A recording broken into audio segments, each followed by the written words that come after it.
welcome to the Blood Angels Commander channel.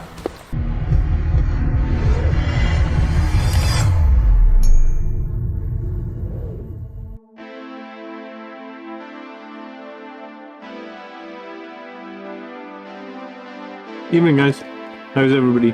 What's happening? I'm gonna get to building some more Assault Intercessors, Jump Intercessors, I guess. That's the name of the game. Turn this music down a tiny bit. You know if the music's fine live volume wise? It's probably a bit loud. How about that?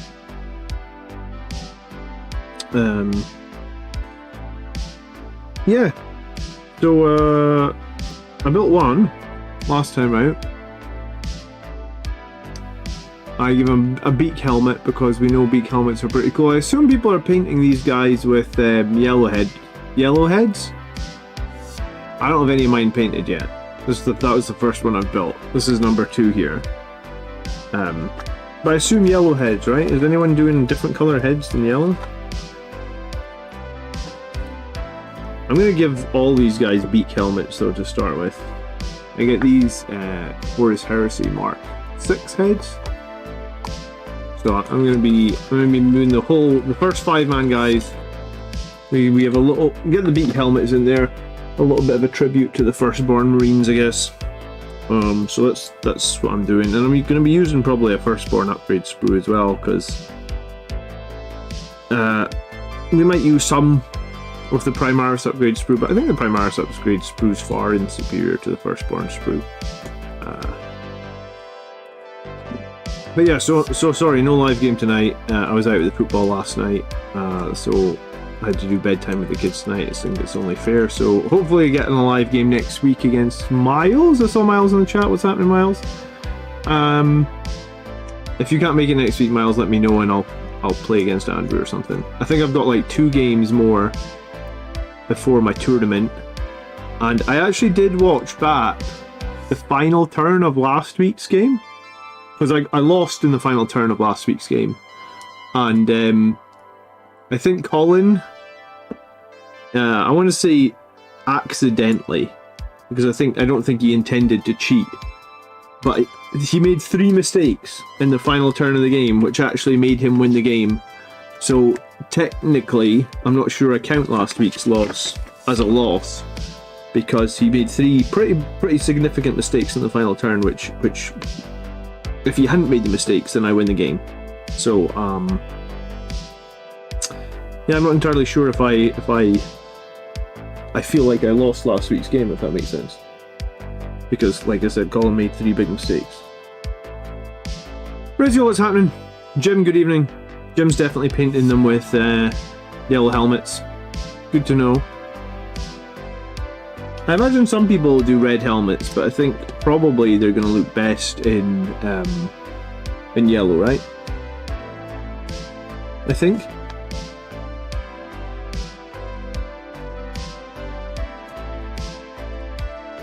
What were his mistakes? He gave himself an extra command point, so he wouldn't have been able to reroll the save on the captain, so the whatever character it was that I shot, so the character would have died, so that would have been 5 more VP, and I'd won the game at that point. I also asked later in the turn if I had a CP. Well, he didn't give me my CP at the start of the turn. I mean, I guess technically you could say that that's my fault, but typically on our streams, one person operates the computer, right?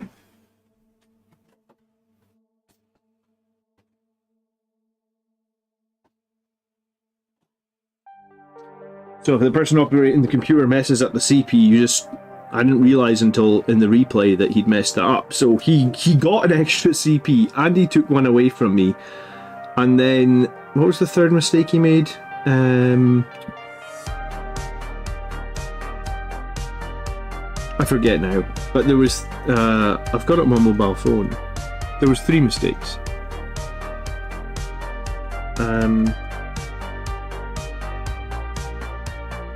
Yeah, that was it. I asked him specifically if the biologist...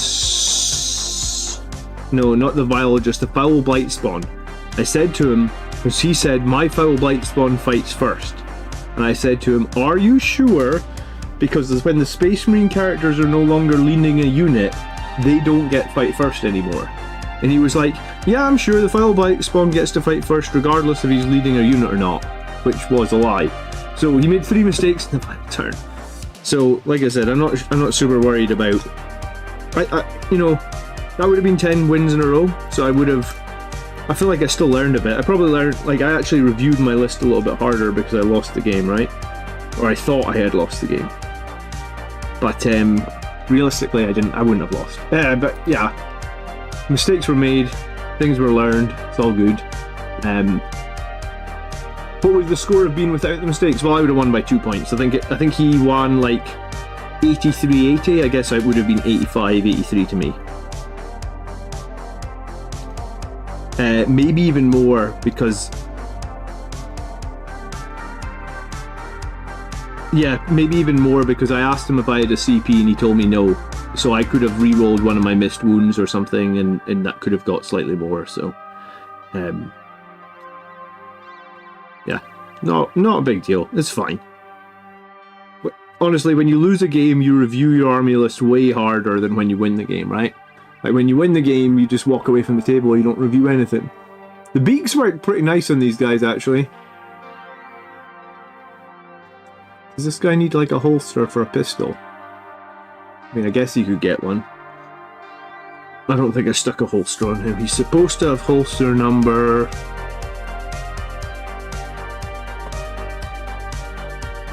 Is he not supposed to have a holster? Holster number 17. Oh yeah, I was looking last week. I was searching for this number, elusive number 17. Hadley says the beaks look sick. Yeah, I really like these. These were for Horus Heresy. These Mark 6 heads. I used this one on one of my sergeants somewhere. I can't remember who I used this in. But I think all these beak heads are cool. I mean, I don't care about the unhelmeted one. I think all these ones are really, really cool. I'm trying to think who I must have put it on. I must have put it on like a... Gravis captain or a Primarchs captain. I honestly can't think where this one went, but I remember using it. Is this the newer Forge World beaks? Yes, it is indeed. And I think they're very cool. I bought them when they came out, and a lot of people were like, John, what are you wasting your money on? Those look rubbish. But I actually really like them. Yeah, I remember looking for this last week. There's supposed to be a holster, number 17, on this sprue. And there isn't a number 17, I swear to God. Because I think at the end of last week's stream, okay, so number 17, the reason there's not number 17 is because I apparently used number 17 on the wrong bloody model. Okay. So if I use number 17 on the one that's supposed to be 51, then this guy gets sprue 51. Okay. Different holster, it's not the end of the world, I guess. Mike is trying to hold up a Thunderhawk for extended periods is bad for your wrist. Yeah, anytime you want to paint a super heavy tank, it's actually genuinely pretty bad for your wrists. I mean, I can't even imagine what a Thunderhawk gunship would be like. Yeah, I can't imagine that's fun at all, actually, painting a Thunderhawk gunship. If you can have it set down, but if you have to hold it, that must suck. Took them long enough to make this kit. It did take them a long time to make the Primarchs jump units, didn't it? Like, way, way too long. Even now, I'm not sure I think they're that strong.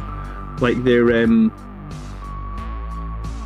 the rules feel, to me, very average. You know, like, it's, they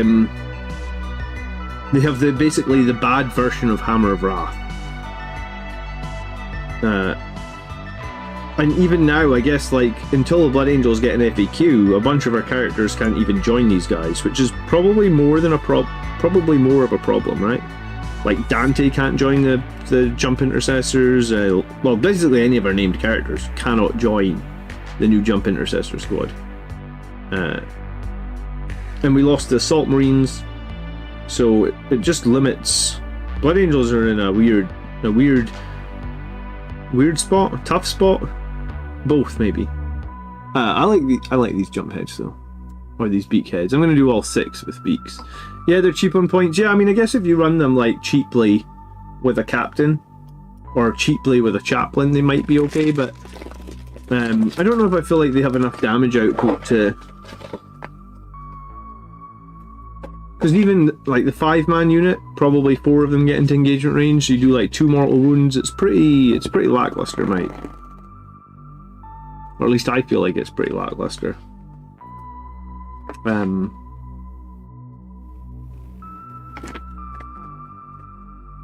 They fill a role I need in my competitive Templar list. I'm running a list with 5 chaplains. What role do they fill? The kill chaff unit? Like, do Vanguard veterans not just do the same role? Or am I missing something? Because if anything, Vanguard veterans basically have the same... They have a better melee weapon, right? Sure, I suppose they're 20 points more, but they can take storm shields.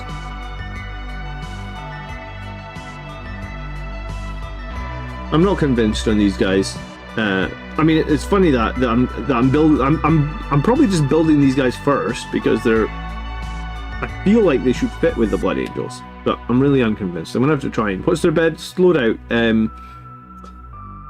You can only take the 3 plasma pistols and the power fist if you have a 10-man squad. If you only have a 5-man squad, you can only take 2 plasma pistols. But yeah, I mean, I would take both plasma pistols or the 3 depending on what you have, and I'd probably take the power fist over the power sword every day of the week. The power sword doesn't feel that impactful, I guess. I feel like the power fist is definitely better.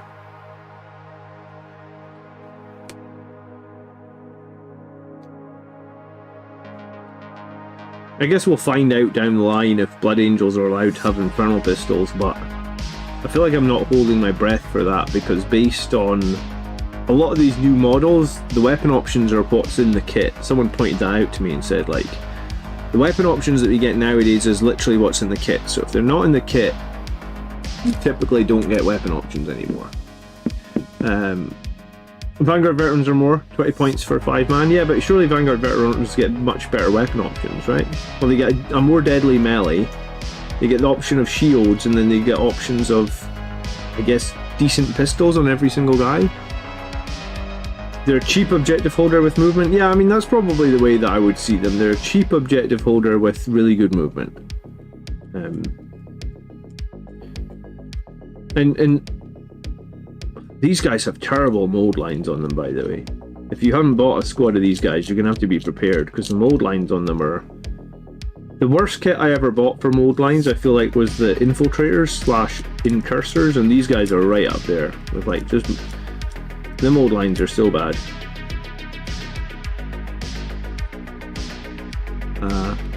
They're cheap and they score objectives. Yeah, I mean, I guess that's, you could argue the same for the new scouts at 55 points. They're cheap and they have some utility and they score objectives. I was trying to think about that, because my current list has a squad of Intercessors in it, right? And Intercessors are 85 points, same as these guys, and Intercessors have sticky objectives. So I was trying to work out, is the movement these guys have better than having sticky objectives? And I guess arguably these guys maybe do a little bit more damage once they get into melee combat. They have like just weight of attacks, and they have some AP from the chainswords. So I really feel like regular Intercessors don't have damage. I mean, like, when was the last time a regular squad of Intercessors killed something meaningful in one of your games? Like, I don't remember my Intercessors really ever doing anything meaningful for a while, I guess. I love the new scouts. Yeah, I was going to buy some base extenders, so to get my old scouts on the new size bases. That's what my plan was. Because I don't think I'm going to buy a new scout. I'm just going to use the old ones on extended bases, right? Eternal Crusaders 100% getting the World Eaters Battle Force. Agron 6 8-pound and 10 Zerkers for £100. Yes, please. Did they say it was going to be £100 anywhere on that? I did read that article. I don't think they said the cost, or you're just assuming it's going to be £100 from last year or a leak or something. Oh great, we're betting again tonight. My stupid bot.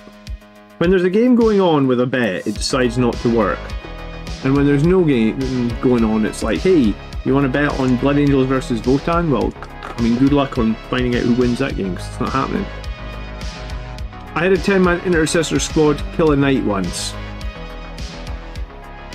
No, you didn't. No, you didn't. What, with maybe with Oath of Moment and full reroll wounds or something. I haven't had a 10-man Intercessor squad kill a Gretchen, let alone a knight. Betting. Don't know why it decided that there was a Blood Angels versus Votank going on. £125 for Games Workshop with 20% discount from Element. It would be about 100. Okay.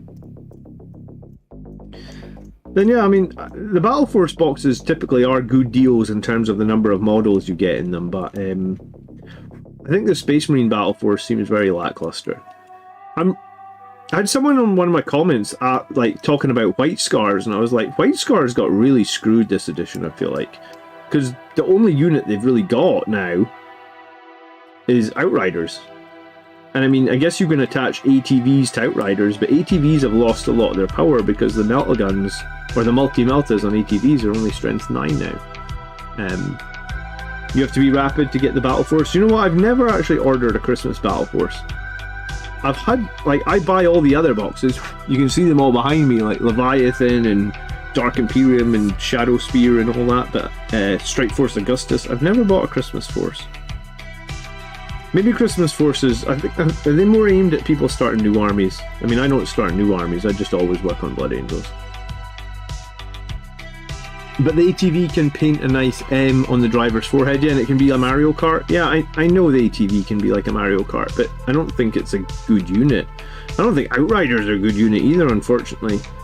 I think that Stormlance detachment is going to be super underwhelming. I can't imagine anyone's excited to run that Stormlance detachment. I think it's probably one of the worst Space Marine detachments. I mean, maybe Dark Angels are going to run it and prove me wrong, but when I started looking at it, I was like, man, I don't like the Stormlance detachment. The Space Marine Battle Force is laughable, says Flowbrain. Yeah, I kind of think so.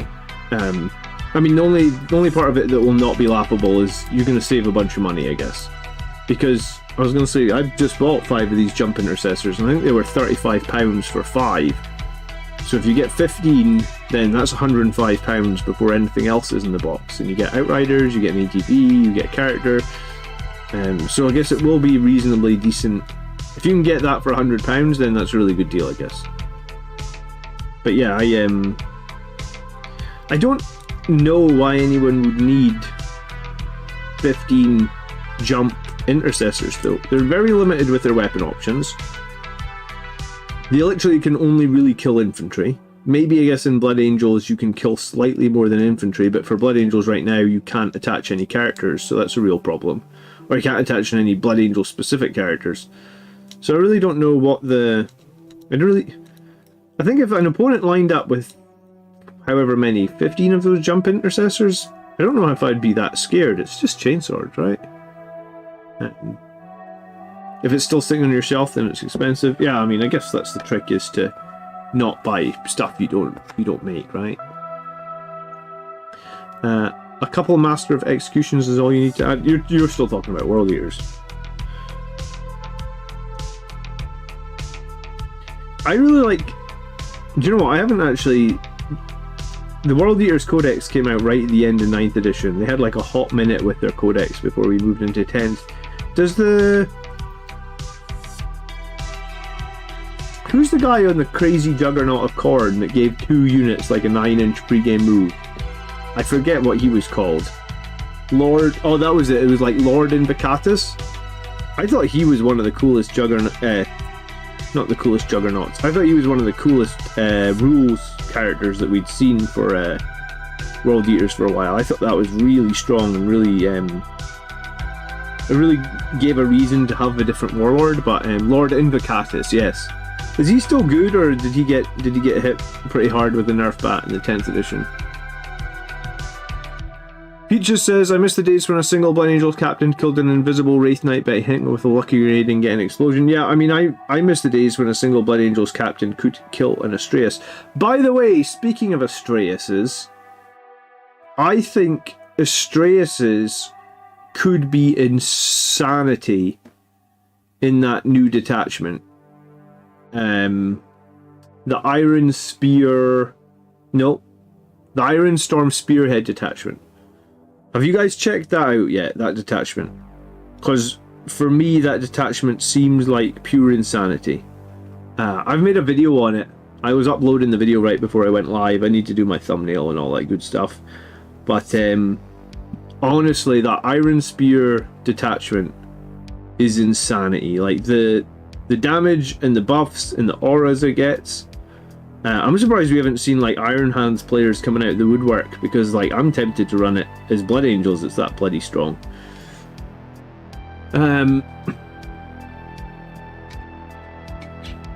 Yeah, Lord Avocado. Yeah, some people called him Lord Avocado, didn't they?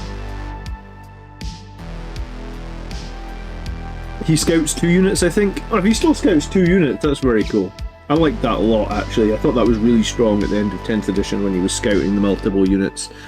We didn't call it scouting then, but you know what we're talking about. Hopefully Dante will get better. Dante needs to get a lot better. Like, for a few editions now, they've just been... I feel like with some of the Blood Angels characters, they've been phoning it in, right? Like, they haven't changed much of their characters from edition to edition, right? Like, if you go all the way back to 8th edition, Dante hasn't changed all that much. If you go back to 8th edition, I guess Mephiston hasn't changed all that much. I mean, I feel like some of those characters just need a little bit of a rethink, because those are supposed to be our strongest characters. And, like, they just don't get very much... For me, anyway, I just don't give them very much game time, I guess. And it's not that I don't want to give them game time, it's just I don't objectively see them as very useful or very strong. And, yeah, I think, like, all last edition I was running a captain on a bike. Like, literally the whole edition I ran a captain on a bike, because I thought captain on a bike is really cool, it's strong, it's thematic. And obviously he could wield a Thunderhammer, and you could build them into the Death Company. I'm a little bit sad that you can't put models into the Death Company anymore. I wonder when we actually get round to, like, the... I was gonna say, I wonder when we get round to... Let me think. When we get round to the Blood Angels Codex, I wonder if we're going to get to actually put some models into the Death Company again. I hope so. I really hope so. Jason, good evening. How are you? Has anyone else missed the actual unique Blood Angels Tactical Squad kit? It was a goldmine of parts. It was a goldmine of parts. I had a few of them back in the day, and they were very useful to have. In the meantime, I guess your best goldmine of parts is probably the Firstborn Death Company kit. Like, it has the most... If you're looking for Blood Angel specific parts, I feel like the Firstborn Death Company kit has your most parts now. It has very unique shoulders. I actually just, as I'm making these jump intercessors, I'm thinking to myself, like, I'm pretty sure I got a sprue of Firstborn Death Company somewhere. Did I see the Blood Angels list that won well the tournament? Auspex protested today.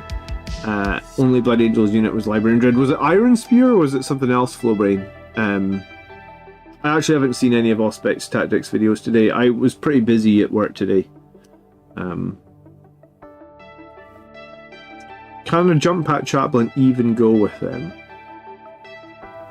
I've got the codex right here, but if Mike says yes, then I assume that we can trust Mike. What else do I need? I need another jump pack, don't I? I'll get that off the sprue as well right now.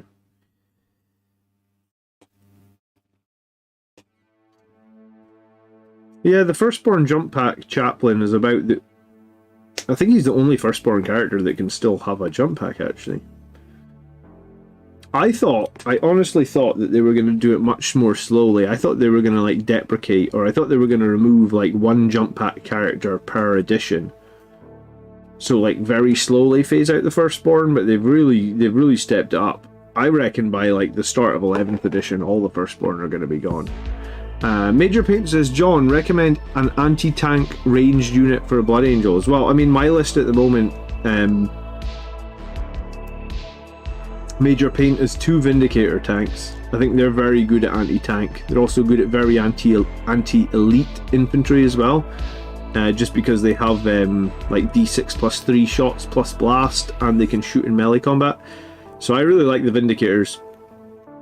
I've also been running a Repulsor, I think that's good. I've also been running Predator Annihilators and Predator Destructors, I think they're both definitely useful. What else was running? I like the Ballistus Dreadnought, I've used that quite a lot. And I think regular Land Raiders are pretty good anti-tank. I just don't run regular Land Raiders because I guess there are a lot of points, and I guess maybe they're just slightly too big an investment for me. But do you know what? I keep seeing Blood Angels lists do well at events with the Repulsor Executioners. I know Reziel in chat really hates the Repulsors. I don't really know why, but every time I tell him, like, hey, my Repulsor did well, he's like, hey, your Repulsors are not good units. But I keep seeing people running a tournament list with Repulsor Executioners, and I keep seeing them doing well, like 5-1, 6-0. So Repulsor Executioners, I think, good. Desperate Bow, sorry to bother you. I want to offer you promotion. No, dude, you're good. You are bothering me. Get out.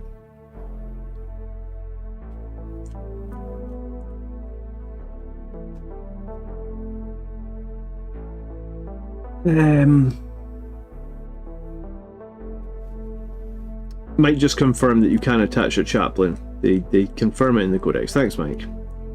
I can run over there and get my codex if we really need to answer any questions. But yeah, I think the Iron Spear detachment just looks bonkers. I think it'll be a really interesting detachment. I think you'll be able to win tournaments with it, even if you're doing Blood Angels. Repulsor from Strategic Reserve is a good way to get Eradicators inside Melta range easily. Correct me if I'm wrong, but when you disembark from a Repulsor, you can't get any closer than 9 inches, right? There's a guy that ran 3 Repulsor Executioners. I mean, I think it's anything that's toughness 10 or above is generally very difficult to kill. And I mean, I guess that's why Land Raiders are probably really good, because they're toughness 12 with a 2-up save. I was going to say, and I think that's what that Walker ability for the Iron Spear has, where they can go to toughness 11 with a 1-up save. So anything over toughness 10, I think, is very, very durable. And toughness 12 is obviously a break point for things like las cannons as well. So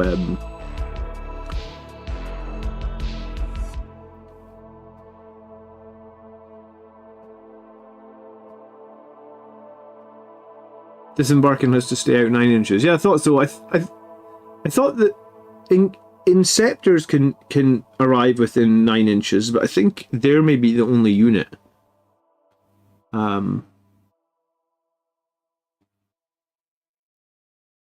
Unless it specifically says that they can arrive within 9 inches after you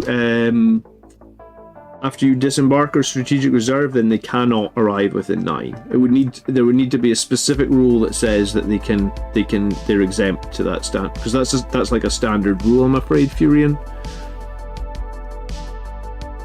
So like some models have an exemption, like Inceptors, but not many things do. Anyone mentioned the official GW app still has Dante leading assault squads with jump packs in the app? I mean, I guess they need to update the app. Assault squads are gone, I guess. Well, I mean, they're not gone, I guess, if you're doing Legends, I guess, right? So maybe that's why it's still there in the app. Inceptors are 3 inches and cannot charge if they come within 9. Can Dante not lead the Sangre Guard? Do you know what? Dante can lead the Sangre Guard, dude, but no one is playing Sangre Guard. Literally no one. I did see, like, a couple of people have sent me army lists with Sangre Guard in them, but, like, I guess what I mean by no one is, in tournament play, no one's running Sangre Guard. They're too expensive, and I don't think Dante's buff is good enough for them. I think if we were gonna run Sangre Guard, I'd run them with, let me think. I'd run them with a captain to get the extra strength, because then potentially you can get to like a break point, right? Because they're strength 6, you get +1 from charging, so they're strength 7, you get +1 from the captain, Have I done that wrong? They're strength 5, you get +1 from charging, so they're strength 6, yeah, and then the captain makes them strength 7. So I think strength 7 is probably what you want with Sangry Guard, but even then, no one's running Sangry Guard. Like, I think Sangry Guard are kind of overcosted for what they are. They're always going to need CP spend on them because their melee weapon isn't good. And just think how quickly your 2 wound toughness 4 Marines die in 10th edition. Like, think how often you have like a squad of guys and they just die. Like Intercessors, Infiltrators, etc., whatever. Sangry Guard, literally the only difference is they have 1 more pip on their armor save. So if you I don't know, if you lose like 5 Intercessors very easily to shooting, then with 1 slightly bad roll, you suddenly lost 5 Sangry Guard to shooting very, very easily, and they're super expensive. They're like double the points of an Incursor. There's got to be some new Sangry Guard models this edition. I mean, at this point, I think every single Firstborn model is going to be replaced. So, like, I'm very apprehensive about buying Firstborn models. You're probably right. There probably might be new Sangry Guard models. There might be a new Blood Angels refresh. Just be careful, I guess, if you're buying Firstborn models, because there's a good chance that those models are not going to exist in 6 to 9, maybe 12 months.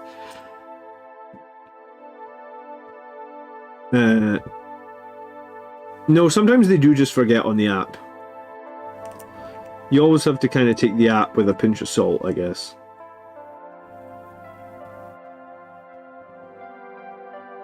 Major Peyton says, I tested out the Repulsor Executioner. I really liked it. High damage from the AMF and a lot of small fire. I have a Gladiator Valiant. What can you say about that? I mean, for me, a Gladiator Valiant, I'm not sure, because the multi-melta is in a strange place. Like, I don't really rate the multi-melta because you only wound on 5s with it, so I don't know. I mean, I think the Gladiator Lancer's good. I think you could probably proxy your Valiant as a Lancer. But yeah, I'm not sure I think the Valiant's very good.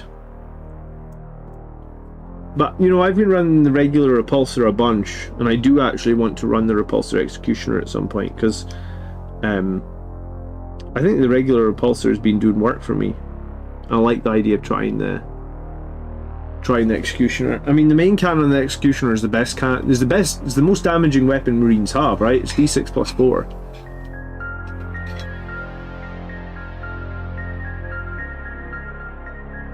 Battlescribe is updated and free. I don't know about you guys, but in the US the app is $6.99 a month, and that's too high. Yeah, I must admit, I don't pay for the app, and I don't pay for BCP either, I'm afraid. You know, it's just every single thing in the world now wants a subscription for you to use it, and it's like, I got too many things to subscribe to. If I can get something that does a job for free, I'll use the job for free, I guess. I don't mind Battlescribe at all, and I mean, it was nice enough that Games Workshop give you 1 free army list in the app. I only really play my 1 army list. Am I planning on buying an Executioner? I mean, I think so, Mike. Probably. Do you want to paint it for me? Is that what you're asking? I saw on Twitter you said you were done with commissions for this year. You're too busy or something. Micah, thanks so much for tuning in. Have a great day. Appreciate it.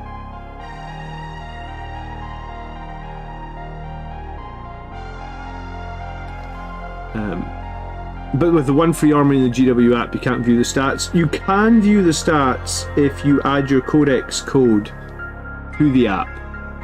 I actually don't think you can add the Codex code in the app. I think you do it on the GW website.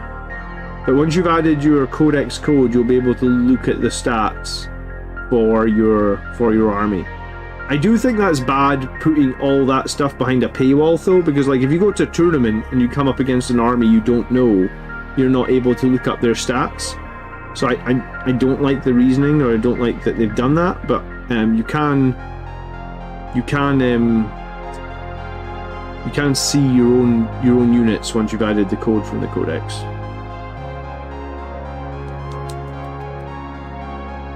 Man, the mold lines on these, every time you look at them, I just see a different mold line. Oh. Oh, you're done with new customers, Mike's saying, but he's got some spaces. Yeah, I don't know, Mike.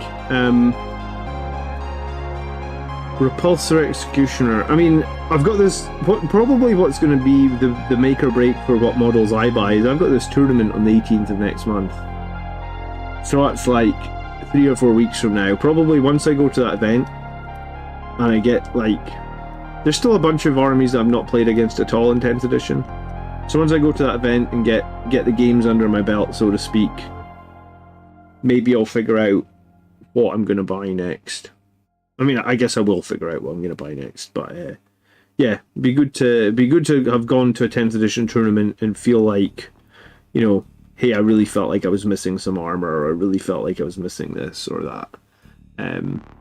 I have a few rules you should check out regarding transport units arriving in a reserve transport. Page 17 of the core rules. No qualification on disembarking that you have to stay out with 9 when disembarking for a transport. It won't be there.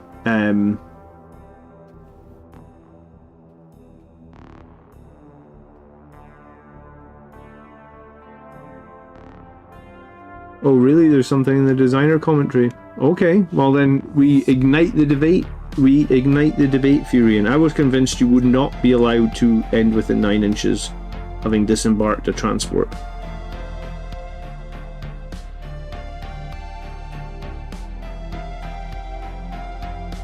I was really convinced that would be the rule, because that's sort of been a standard rule for a few editions. But hey, things do change.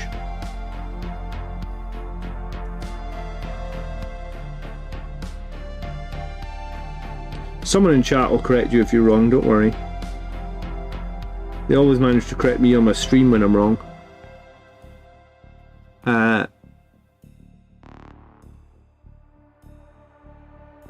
Ed says it's in the strategic reserve rule. I mean, it could be... That's the problem with the rules these days, is like, some of the rules are just on like random ass pages that aren't even close to where they... You know, they'll talk about one rule, but then 50 pages later in the rule book, they talk about it in a different light or a different situation, I guess. I just gotta clean some glue off this guy's leg. But yeah, no, if you'd asked me, I would have been... If my opponent tried to deploy out of a transport within 9 inches, I would be questioning him. I'd be saying, you need to prove to me that you can do that, because I don't think you can. Is there whereabout on the page, Ed? I can get the book.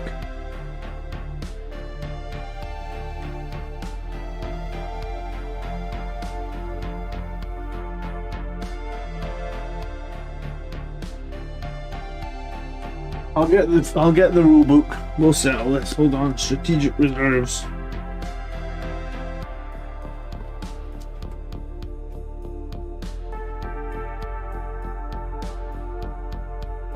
Yeah, very bottom, last sentence of the strategic reserve page cannot be set up within 9 inches of any models. Strategic reserves cannot be set up within 9 inches horizontally of any enemy models. All other rules that apply when setting up reserve units also apply when setting up strategic reserves.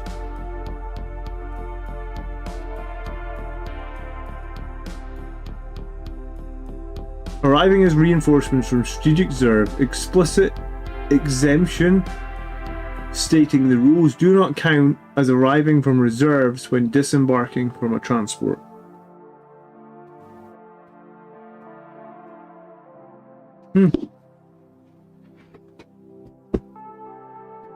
It's a good question. I don't know. No one's ever done it against me. I mean, a lot of people have had transports with stuff inside it. I feel like that's going to be too powerful. Because what, you could set up a strategic reserve unit 9 inches away and then instantly disembark? And then make like a super short distance charge? I doubt it. Do you think there'll be additional options for assault intercessors, whether their price will change? I hope there will be an opportunity for the Sangreal Priest to join the Golden Boys. Yeah, I don't know what they're doing with the Sangreal Priest. It's silly that he can't join the Sangreal Guard. That's one thing. And then Do I think there's going to be additional options for the Assault Intercessors? Unfortunately, no, I don't think there is going to be additional options, because I think it's the same nonsense that they did with the like Primarchs Outriders. Like, we've had Outriders now for... Which box did Outriders come in? Did they come in Indomitus? Or did they come before Indomitus?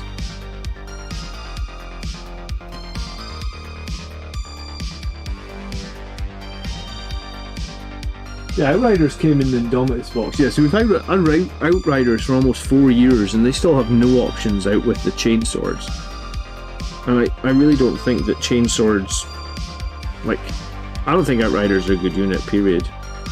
They just have chainswords. It's really lackluster.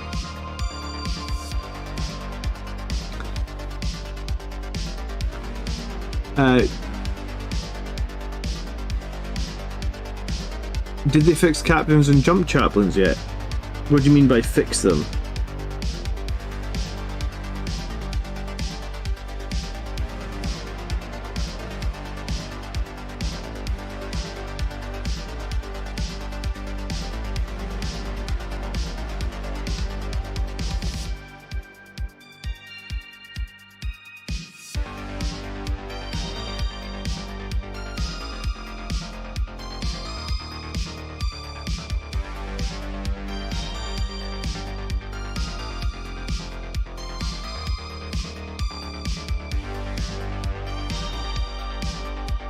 Right, I think my plan is to put one small shoulder pad on and one large one, I think.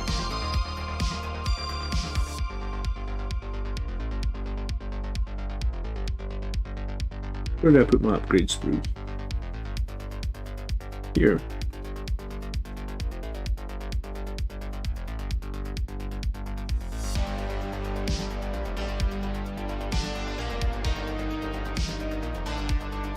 They can no longer attach to Death Company and Sanguinary Guard. Oh, right, because... Oh, that's a real mistake then. Yeah, like... So Blood Angels are actually kind of screwed right now. Like, they're almost screwed to a point of unplayable because chaplains can't attach to Death Company.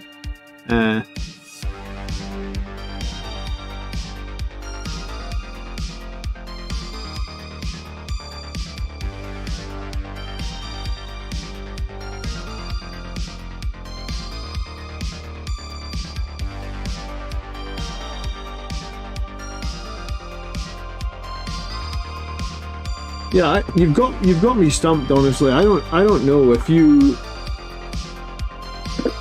it says in the designer's commentary arriving from coming out of a transport doesn't count, then you've really got me stumped. I don't know what the answer is there.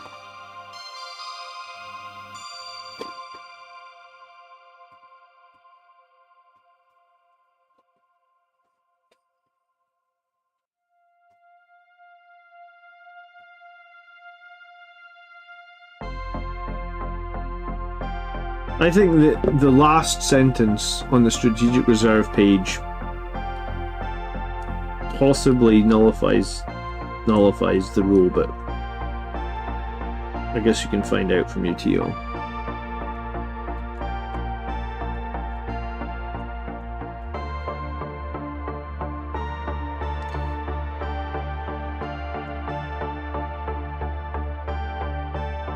Yeah, I guess I really don't think Games Workshop meant to make it that chaplains can't attach to Death Company. I'm sure your TO would say that that's fine. That's like lazy rules writing on the Games Workshop part. They've not thought that through, I guess. It's a little bit frustrating, I guess, if you were a Blood Angels player or something like that. But yeah, it just sounds like they've not really thought that through properly. Because I think the wording is like the chaplain can I was going to say I can read the wording.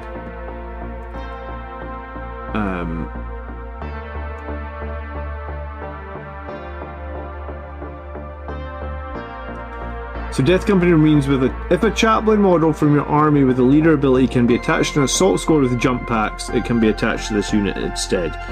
So because the chaplain no longer can attach to the assault squad with jump packs, because that unit is now legends, I guess. Technically speaking, you can't attach a chaplain to Death Company.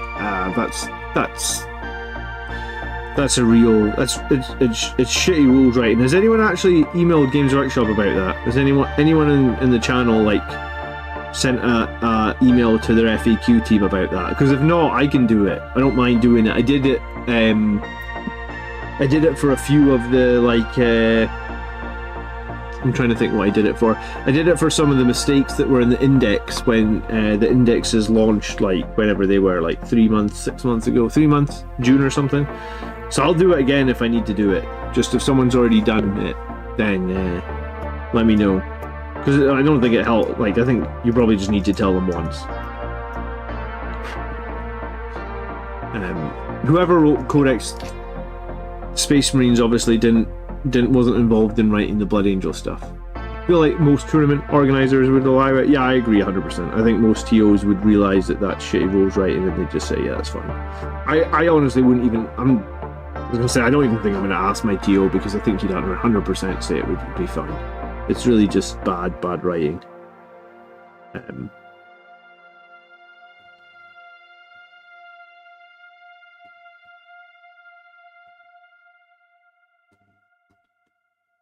Alright, we're getting there. Another one ready to go. This guy's got a Crux Terminatus on it. I'm just building these guys with random bits and pieces. The head of WTC told them this should... Well, then if the head of WTC already told them, then it's getting fixed. Because I'm sure they're going to fix it. It's just honestly really bad. It was a bit weird how those rules were written anyway. So I guess, like, it just slipped through the cracks, it seems like. Welcome back, Rez. How are you? There were some more index updates today. Hopefully we get another one. Was there? Okay.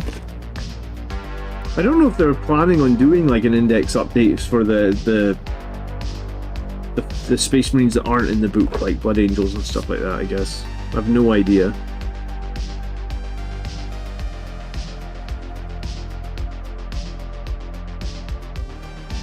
I had a question for you guys, actually. Is my company champion... I was going to say, is this guy completely useless now then? Like this? Was this a waste of money? Can I do anything with him, or the only thing I can do with him is get him in a command squad, right? Like, this guy can't be on his own anymore, right? Man, they seen me coming. God damn it, like. Maybe I should just put a jump pack on him and hope that Blood Angels get a company champion with a jump pack. Or maybe just wait, I guess.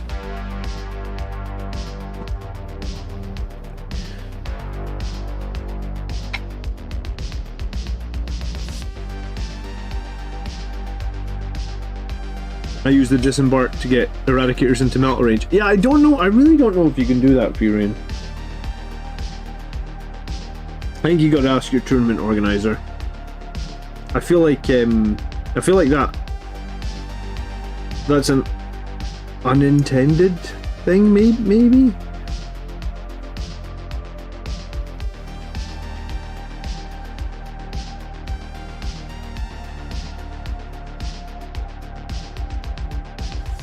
I feel like if it was supposed to be intended, a lot more people would be doing it, right?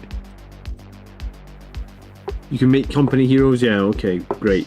I don't like the new company heroes. Why do all the old units, all the old, like, the company command squad, the firstborn one was super cool, and then the Primarchs one is like, nah. Do you know what? The tournament I'm going to is actually, it's supporting Legends. I think my tournament organizer just decided that he was upset that Games Workshop made a bunch of stuff Legends, and a bunch of people that were going probably felt the same way, so he's like, screw it, our tournament's just going to allow Legends. So like, part of me was like, man, maybe I should just run that Tycho command squad, because that was really fun. And I never got to run it at a tournament, right? And I spent time converting and making that command squad to be really cool, and then it was like I never got to run it at a tournament. I don't know how many events he's going to run as Legends, but I feel like if I've got the opportunity to go to 1 or 2 events as Legends, like maybe I should take it. Just take some fun stuff that I like the look of.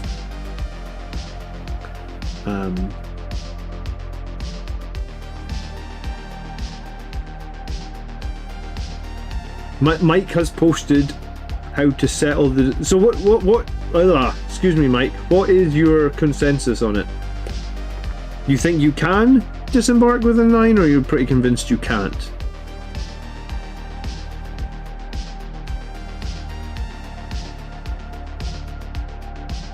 I also really dislike...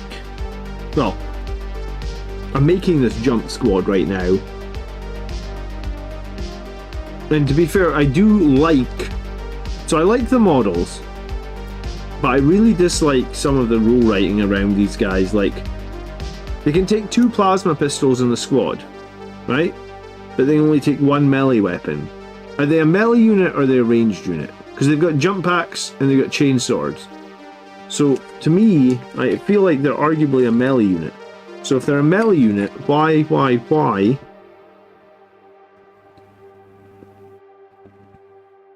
I guess, have we... Why do we get an extra pistol but not an extra melee weapon? Makes no sense. I want the extra melee weapon, I don't want the extra pistol. I'm sure all the Blood Angels players want the extra melee weapon and not the pistol. I just realised I didn't stick a bit on the back of this guy's jump pack. Alright, I'll fix that in 1 sec.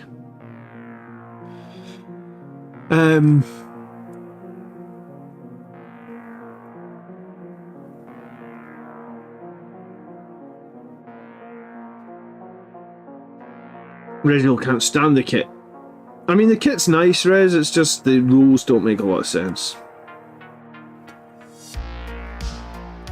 But hey, I mean, we'll all complain about the Primarchs rules until we're red in the face, right?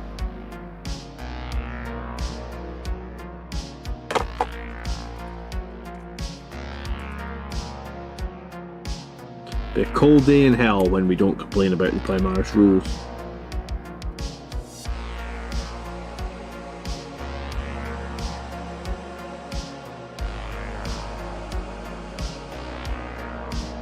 Yeah, I mean, I agree, the models are really, really nice. Well, the mold lines are really, really horrible. But the models are really nice. I feel like they should pay someone at the Games Workshop factory to remove all these bloody mold lines. Why do I have to do it?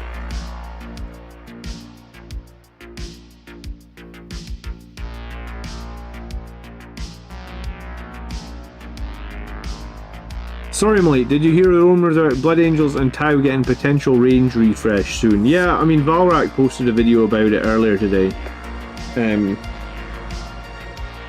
I posted a comment on it saying I'm not sure I'm excited about more range refresh stuff for Blood Angels. Literally, I just lost half my effing army.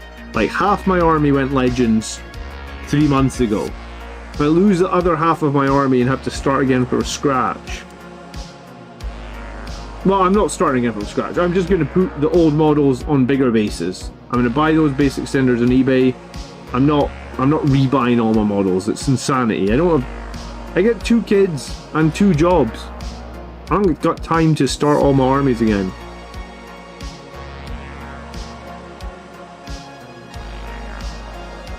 So yeah, I mean, it's cool that we'll get new models, new units.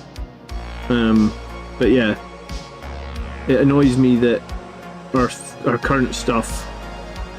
I was gonna say, like, remember when Primarchs Marines came out and we're all so excited? How naive were we? Like, all the other armies that, like, if the equivalent, like, upscaled Necrons come out, you gotta be scared, Necron players, because, hey, you're gonna lose all your existing models. We're gonna do you upscaled Necron models. Just treat it like it should have been the start new models or replacement for the old. Yeah, you're right. They should have just been upscaled. They should have been the same models, same kits. Yeah, and well, I'm doing that with my scouts because I think in 8th edition I painted 30 scouts. And I have scouts with all different manner of weapon options. You know, I have scouts with scouts with bolters, scouts with shotguns, scouts with sniper rifles. So I'm just going to get, like I already looked on eBay, you can get like 20 base extenders, including postage, for like $10, maybe $12 or something. So for $12 I can take all my existing scouts and get them on the right size base for this edition. They'll just be like basically, if you've never seen the base extenders, they just sit, you just push your model into a bigger size base. It literally takes 2 seconds. And they snap in, you don't have to glue them or anything if you don't want to, they literally just snap in. So that's what I'm doing, because I'm not really willing to lose like 5 years of hobby progress just for some slightly bigger models, I guess. Fair enough. Scouts will be a pain to get hold of. You mean the old scouts or the new scouts? I think at some point the new scouts will just be sold on their own new kit, will they not? Or am I missing something? Why do you think they'll be a pain to get hold of?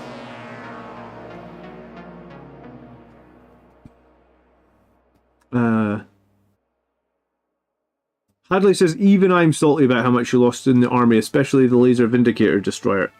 I think the thing I'm most salty about, probably, Hadley, is my super heavy tank. Because I don't think I've ever taken that super heavy tank to a tournament. No, I haven't. I've never taken my super heavy, and it was such a cool... It was such a cool centerpiece. Right? Like, it's such a cool centerpiece. It still is probably the coolest model I own. And we're Blood Angels, hey? We don't get like a Primarch style model. I mean, maybe one day they'll retcon it and we'll get Sanguinius, or maybe we'll get like a Sanguinor or something, but we don't get a Primarch. So because we don't get a Primarch, I decided to buy a super heavy tank as like my main centerpiece. And now, like, I don't know. I think at some point, I feel like at some point I would have taken them to a tournament, because I've taken an Astraeus to a tournament before, and that was pretty fun.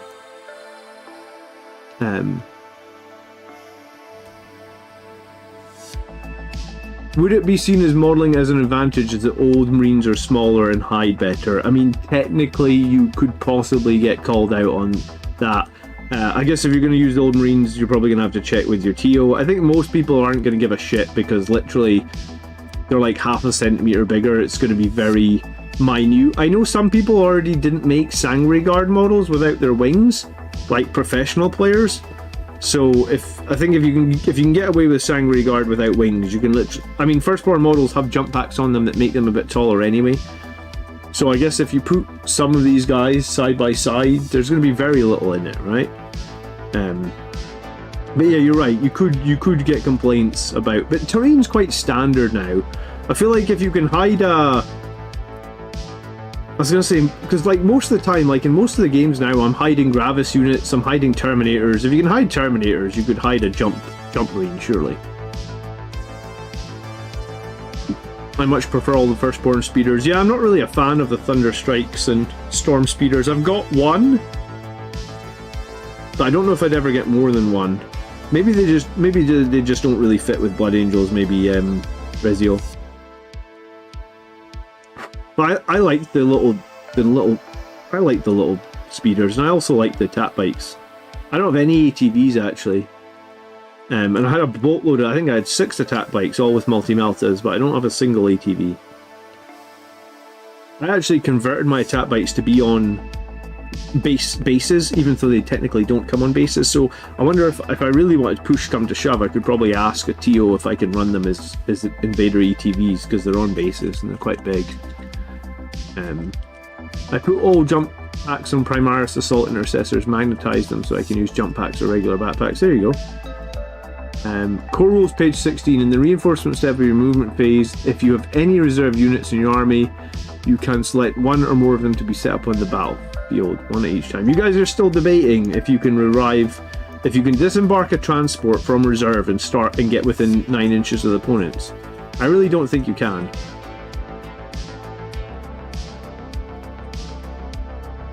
They will bring back Sanguinius next edition. I mean, they might.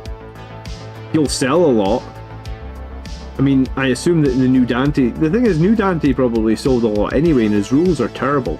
His rules were terrible in 9th edition, they're terrible in 10th edition. I feel like Dante, Lord, Commander of Imperial Nihilists, you know, a million different titles, super exciting model to come out, and it's just like, yeah, he sucks. Like, they're like... I guess you could run him, but like... There's nothing standout about him. Like, literally nothing.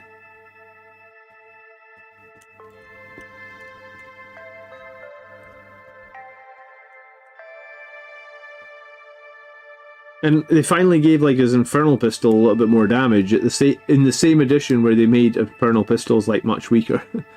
I don't know. If you can hide Assault Centurion, you can hide a Gravis and normal Marine. Yeah, it does sound like something dodgeable.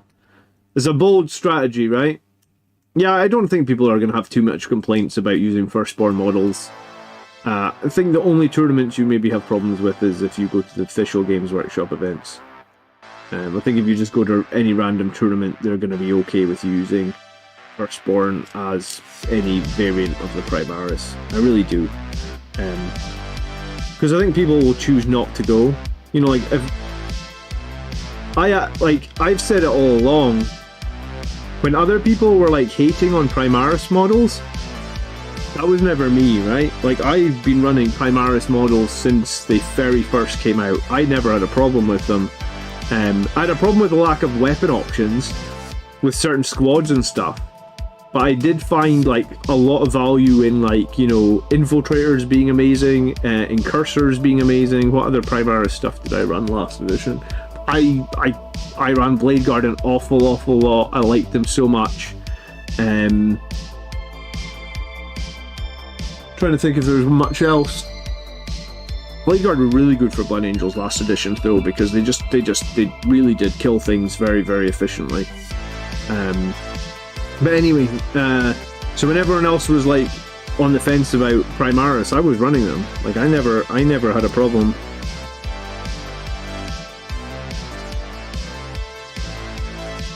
Dante was very useful in 9th edition. I mean, we'll have to agree to disagree on that one. I literally never ran him. I think I ran him one time and he got killed from like a single crack missile, and I was like, wow, this character sucks. Never ran him again.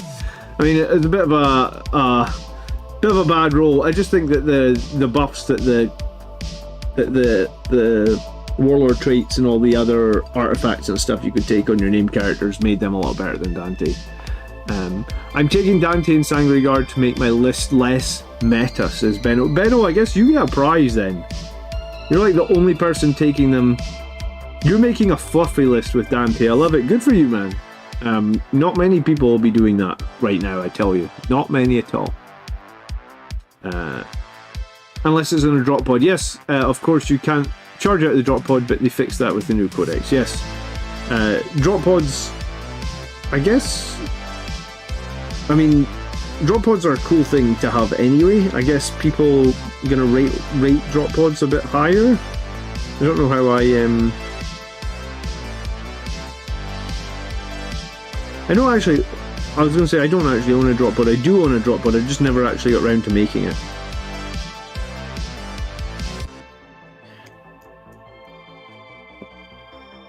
I guess like if you had a Devastator squad full of like grav guns, a drop pod would probably... Well, yeah, I mean, I guess multi-maltas as well, because of the 9 inches.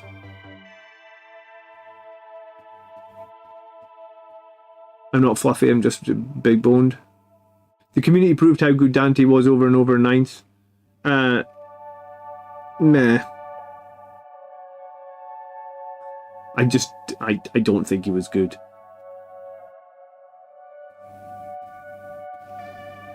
I feel like, I think I had my bike captain kill about 700-800 points of stuff in a single game one time, and I was like, yeah, show me a game where Dante could do that. I guess he did different things. Dante was more like a buff stick. Buff man. Buff stick. Something like that, yeah. I prefer my captain... I mean, I preferred my characters to get in and kill stuff. Maybe that's why I don't... Maybe that's why I think characters are so underwhelming now, because they just don't get in and kill stuff.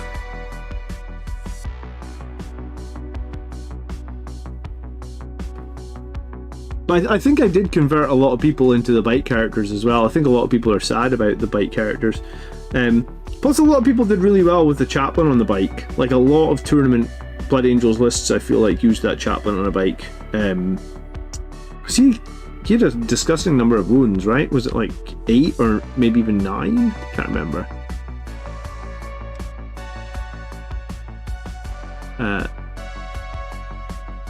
I cancelled them with the bros. Yeah, I mean, infiltrators are really good. You can't you can't argue with infiltrators being a bad unit. I mean, in certain matchups, infiltrators are like the best unit. Just in some matchups, they're not all that. So I think infiltrators are just they're a safe pick. Like, you can always probably do worse than picking infiltrators. I think they're generally quite a safe pick. Like, most lists will get value out of having infiltrators. Mike's got to go change a poopy nappy. Have fun, Mike. Don't get any under your fingernails. Been there. Drop pod still counts as making a normal move out of deep strike, so disembarking units cannot charge. Yeah. You didn't want to run Dante, that's not the same as he wasn't good. Yeah, yeah, I guess I wanted to have characters that could survive lots and lots of stuff. It's probably why I run Mephiston last edition, when nobody else. I feel like nobody in the Blood Angels pro scene was running Mephiston. I guess I have a different way of playing Blood Angels, right? We've always kind of known that. Hey, but I mean, my way kind of works. I think it's durability. I probably just put like a high weight on durability, maybe more than other people. I always think that if a unit survives one more turn, that's always like worth more than doing one more damage. That's why, like, a lot of times when last edition people would take like the hammer. I don't think I ever ran Hammer of Baal last edition, which was arguably like our most damaging relic, but I would often run like Adamantium Mantle, because I felt like having like the Hammer of Baal to do potentially like a couple more points of damage always felt like it's more beneficial to me if I survive another turn. Because if I do a couple more points of damage, great, but if I survive another turn, I can maybe do an action, I can hold an objective, I can fight again, I can fall back, you know. I just always felt like, I guess I rate durability highly. Mephiston is too unreliable last edition. I kind of feel like he's too unreliable this edition as well to get any play. His sword isn't very good this edition. His sword was good last edition because it was strength 10, and strength 10 last edition was really good, but strength, it went down in strength. It's strength 9 now, and strength 9 just doesn't cut it this edition, I feel like, for damage output. So yeah, Mephiston's he's a weird character at the moment, isn't he? Not super exciting. When they update who can attach to what, do you think they'll allow Mephiston to join Bladeguard? I mean, they should, considering Marneus Calgar gets to join both Bladeguard and Aggressors. I mean, technically, should Mephiston not be allowed to join Aggressors as well? There's a lot of strange stuff with what characters can join what for Blood Angels. What can Mephiston even join at the moment? It's like a Assault, Intercessors, regular Intercessors, and Sternguard. Like, arguably our melee character that has the highest strength can join 2 ranged units and a melee unit that only has chainswords. So it's like you've got this really high strength character, but you can't really attack what you want, because you're not gonna go and try and kill, let's just say like a toughness 10 tank. You're not going to go and try and kill a toughness 10 tank with chainswords, are you? Whereas you might try and kill a toughness 10 tank with Mephiston or something. So it's like Mephiston's just what he can join is just very confused. But I mean, it's early in the edition. It's still early in the edition, you know, until we get a codex, I guess. I guess you could just count it as it's too early in the edition.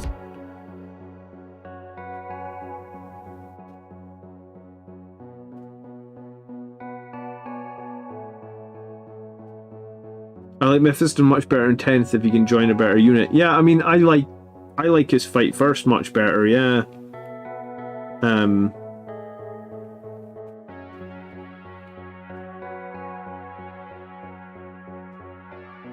still hate how his weapons D3 damage. But yeah, if he could join a much better unit, then I think he could get some play. I feel he deserves some play, he just doesn't get it.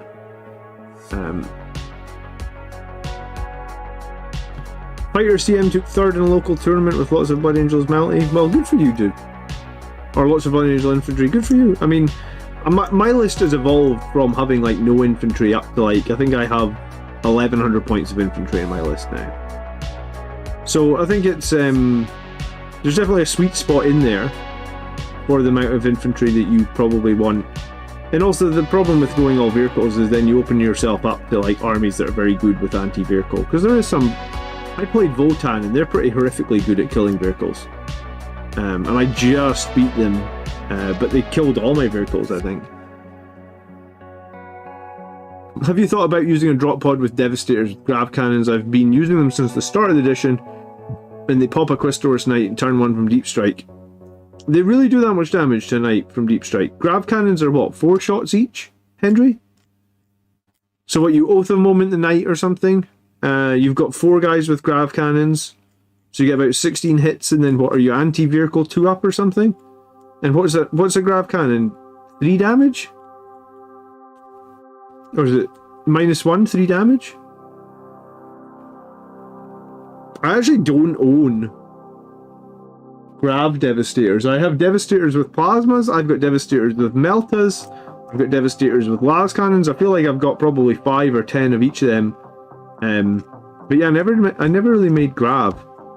Did everything else, of course. -1, 3 damage. Yeah, I mean, I guess that's good. Into Knight matchup, you definitely have a nice Alpha Strike there. I mean, maybe if I had grav Devastators, I would have run it. But like I said, my drop pod's still in my box. Maybe after I finish these last two guys, I should finally make my drop pod. It's been sitting in that box for like 2 years. I think I didn't make it because I was worried that they were going to deprecate. I was worried they were going to discontinue the drop pod. I'm sad they discontinued the Terrax Siege Drill. I had a lot of fun with the Siege Drill last edition. One of the best tournaments I ever went to, I think I had the Siege Drill. I had the Siege Drill with Sterngard inside, and they were full of multi-meltas. Good day, Dwayne, how are you doing? It's just 3 shots, anti-vehicle 2-up, bring 2 squads, so you have 24 shots at -1, 3 damage. I mean, that's quite a point investment, Henry, right? And then what happens? You put them down, you kill something, and then how often do you just lose all 10? How often does the enemy just kill all 10? Or you don't think that happens enough? You've already done your damage, so you don't care about it.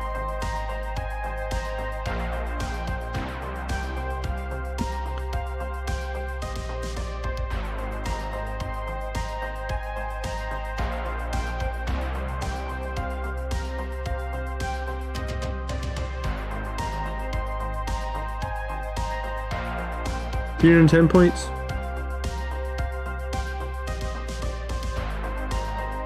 I suppose it's not too bad. Yeah, I know a lot of people that take, like, or at least last edition, I know a lot of people that had drop pod Devastators. I've never really been big in them as a Blood Angels player, I guess, but I mean, it definitely sounds like it does a job, right?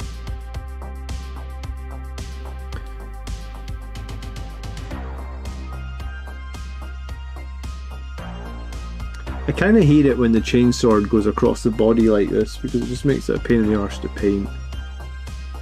Makes me wonder if I want to use a different arm. I do have this arm from the upgrade sprue I could use instead. Oh, this has got a little like pauldron-y thing. Okay, fine, we'll keep the pauldron thing.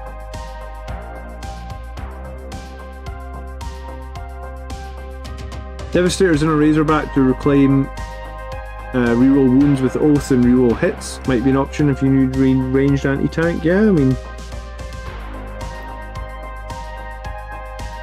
I must admit, I've never owned a Razorback either.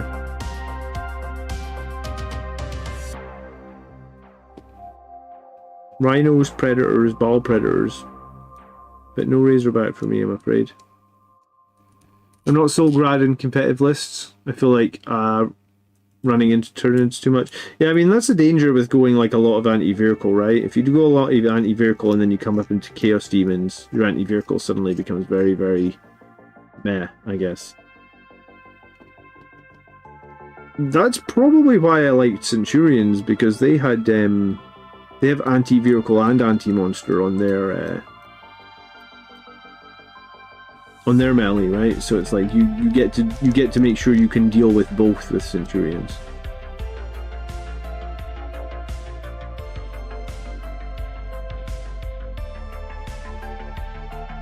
Oh, excuse me. I was out with the football last night. It was freezing here in Scotland, absolutely freezing. And I had one too many beers, so I was very tired today.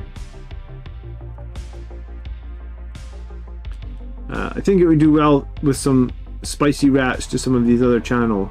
Your thoughts on some tier list or bat reps or whatever you want. I'm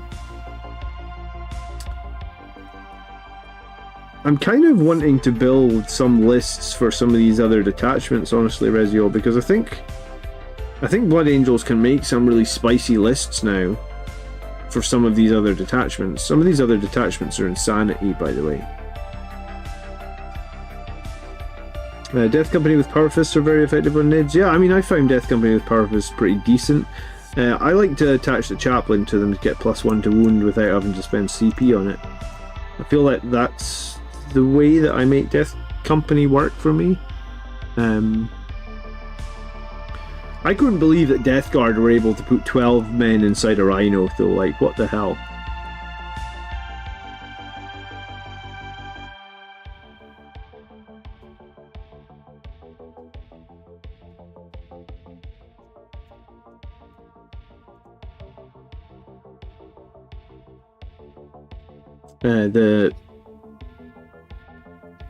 The Plague Marines actually really surprised me. I felt like they were really, really strong. In melee, they have like lethals on 5s and 6s, and they have a lot of -2 and like 2 or 3 damage. It's pretty crazy. And they have fight first. Tanks in Vanguard is nuts. Tanks in Iron Spear is also nuts, by the way. No, is it Iron Spear? No, I keep wanting to call it Iron Spear. It's Iron Storm Spearhead. I mean, I guess you could shorten it to Iron Spear. Iron Spear seems like... Yeah, that detachment seems batshit crazy to me. I actually have a plan with Iron Spear to do like 50 mortal wounds for 1 CP in a single turn. So, I mean, I think that that'll probably help you win a lot of games if you can do like 50 mortal wounds for 1 CP. It's pretty good. The game is kind of feeling like rock, paper, scissors for me right now, says UK Cubing. As the game is won in the list building phase more times than not. I don't think so. I don't think so. I mean, I was trying to run the same list on the channel like 10 times in a row, or similar lists 10 times in a row to see how I got on, and for all intents and purposes it was 10 victories in a row with you know, people knowing what they were coming up against, because when they asked me like, what are you running this week, and I would just say to them, oh, just the same list as last week. You know, so if they got beat by it last week, they knew exactly what they were facing. I like to tell my friends I'm running the same list as last week, because what it does is my friends really want to beat me, so they're willing to... I mean, Colin wants to beat me so bad that apparently he cheats 3 times in turn 5 to beat me last week. But I like to tell them that I'm running the exact same thing, because what I think it does is if I'm going to tournament, then I know that they're going to have built stuff that they think is strong against me, because they know that I'm playing the same thing as last week and they don't want to get beat 2 weeks in a row. So they'll play something that's going to be strong against what I'm playing, which is perfect for me because I'm going to a tournament and I want to have practice against things that I would perceive as being strong, or I would perceive as being difficult to beat, right? Does that make sense? But yeah, no, I don't think it's won and lost on the list building phase. I think if you're struggling with list building, man, send me over one of your lists and we'll look at it. Every week on Sundays, I spend like an hour and a half going over community submitted lists and talking about the lists and saying why we think they're good or why we think they're bad.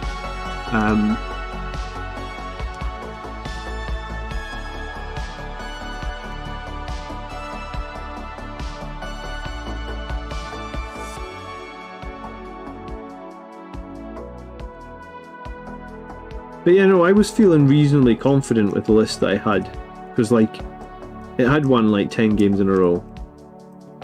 Yes, it kind of had a little bit of a mess up this week, but I still think I'm like overall I think I'm fairly confident with it, and I want to keep running it.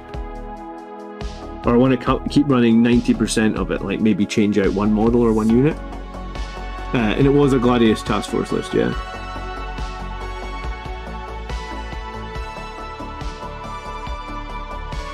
You have Kid's Death Guard and a Rhino is like clean up Play-Doh, putting it back in the container. Yeah, I mean, the amount of Death Guard models in the Rhino surprised me, and the damage that they did surprised me. I guess it's fine. If I play Death Guard again, I'll just respect their Plague Marines a little bit more, I guess.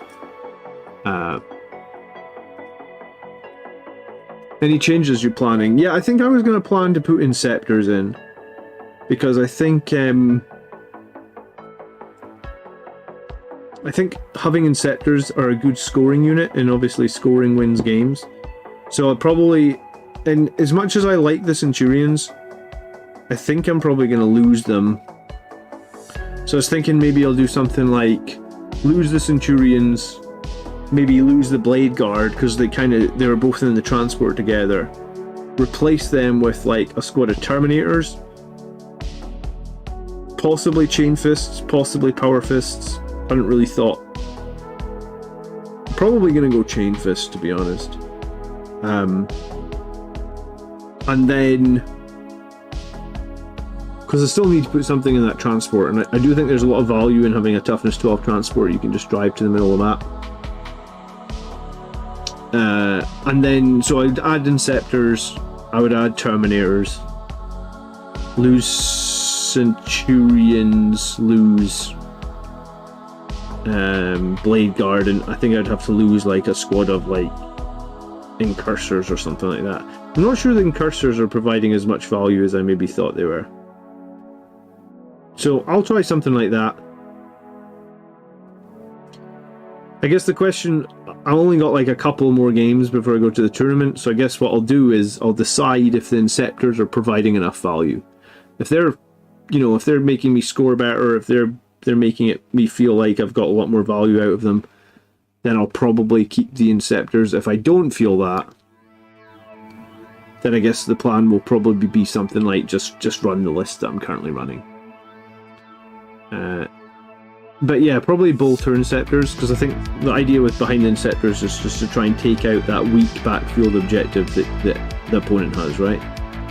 So find the weak backfield objective that the Bolter Inceptors can kill, and just kill it. And then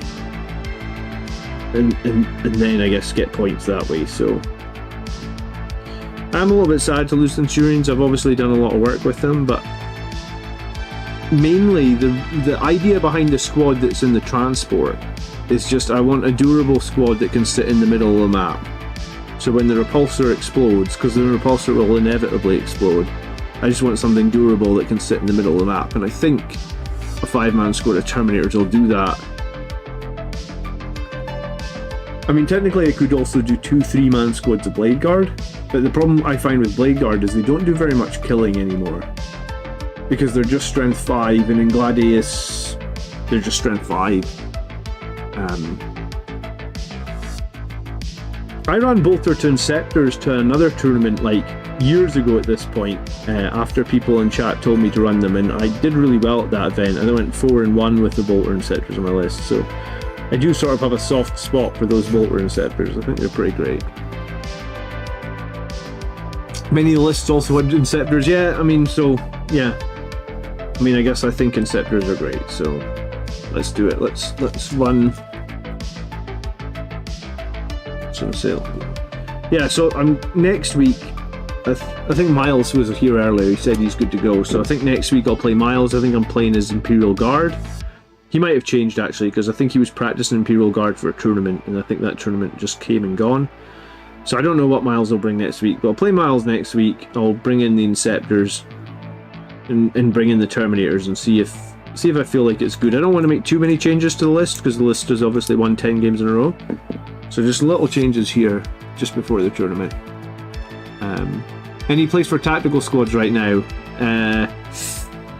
Yeah, I mean, on your shelf or in your display cabinet is a good place for tactical squads. I'm sorry, Firstborn, it's so sad, man. Firstborn units are completely neglected by Games Workshop now. And it's at the point where, like, you just don't want to be buying any more Firstborn units, because they're very much on limited time, borrowed time.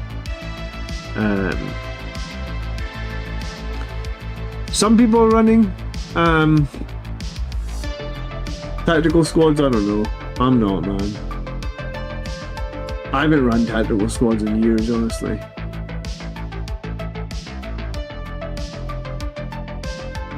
Alright, I got 4 done. I got 1 more to make, and then I'll have a squad of jump intercessors ready to go.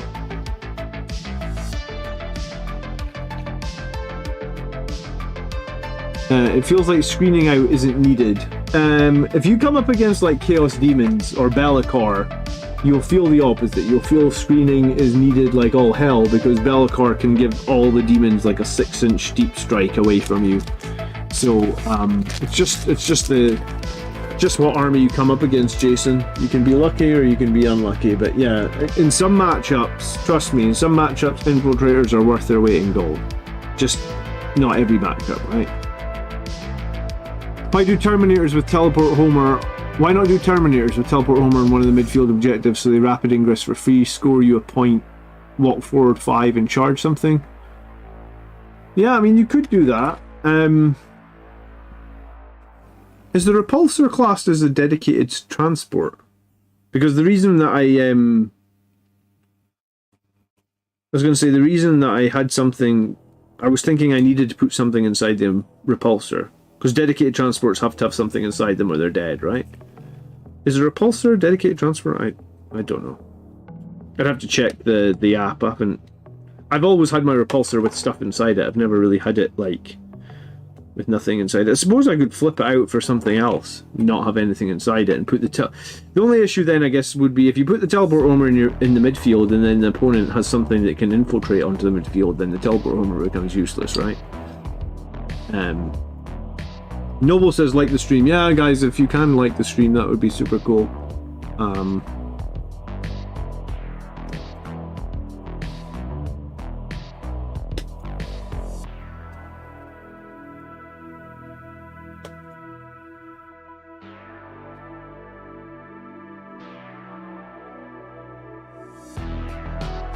After the start, it can be empty. Yeah, I guess you could have something start inside it and then just instantly disembark. Yeah, but yeah. From now on, my tacticals will be known as short intercessors. Yeah, I mean, I think a lot of people are playing Firstborn stuff as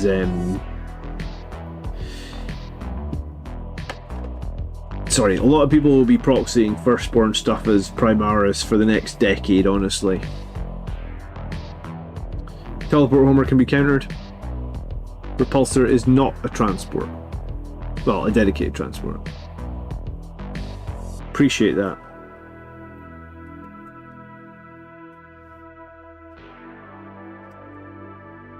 I think I probably thought it was a dedicated transport, which is probably why I started by putting the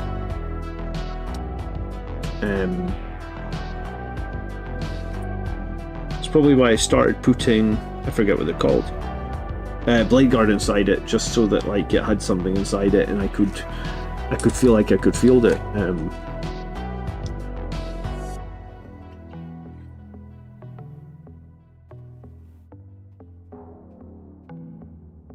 I was going to say, maybe if the weather's dry this weekend and I can get these guys sprayed red this weekend, then maybe I'll try a game, maybe the game against Miles, I'll try the unit of, I'll drop my unit of regular intercessors and I'll replace it with jump intercessors.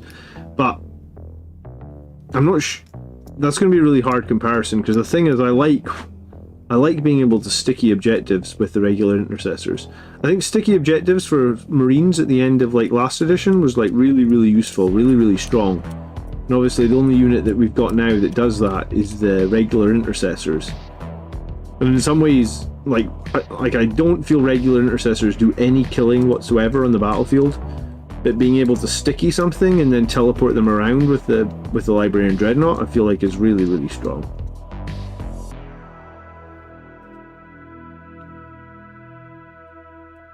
Yeah, I feel like a combined arms approach hasn't been working too much for me at all. I've been told spam certain defense profiles, Marines with 2 wounds. Is there any validity to that?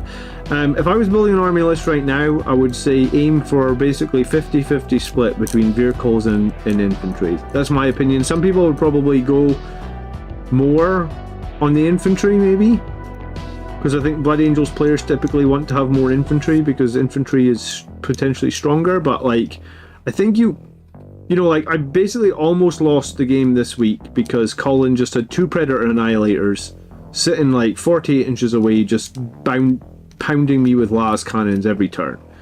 So like, there's something to be said by like just having some cheap vehicles like Predator Annihilators, even Predator Destructors I think are pretty good. 24-30 inches away, just raining out death every single turn. They can be ignored, but it's like, ignore them at your own peril, because like las cannons every turn will kill shit, right? So if you're unsure where to start, I would say start with something like that, half and half. Infantry, vehicles, half and half. Top vehicles right now are Repulsor Executioners, Repulsors, Ballistus Dreadnoughts, Predator Annihilators, probably Land Raider Redeemers and or regular Land Raiders. There's a lot of good vehicles for Space Marines, and they're all made stronger if they can have smoke screen on them. They're made stronger. If they can be armor of contempted, they're made stronger. And I guess if some of them are transports like Repulsors or Land Raiders, then you can get your 2-1 Marines up the battlefield. They're safe for a couple of turns while the opponent pounds on the transports, and then they come out and then they kill shit, right? Juan has been running 4 Dreadnoughts plus a Repulsor and Ironstorm. Well, yeah, I've been running 2 Vindicator tanks, a Repulsor, a Librarian Dreadnought, and a Ballistus Dreadnought. So I've been running 5 units of armor in the list that I've been doing well with. But before I was running 5 units of armor, I think I was running 11 units of armor. And I was winning a lot of games. I was undefeated with my, like, people were calling it the parking garage list, which was just, I started the game with a million, like, must have had like 12 tanks on the board. It was all tanks, bar like 1 squad of Death Company and maybe like 1 squad of Blade Guard. You take Jump Intercessors for 2 reasons, only being cheap and moving 12. Yeah, but is that better than sticky objectives, I guess? Because that would be the unit they'd be replacing. They'd be replacing a they'd be replacing a regular intercessor unit that has sticky objectives. So that's my question. Is Jump Intercessors going to be better or worse than that? My gut's telling me to stay with the regular Intercessors, I think. Give them a Jump Captain for free grenades every turn?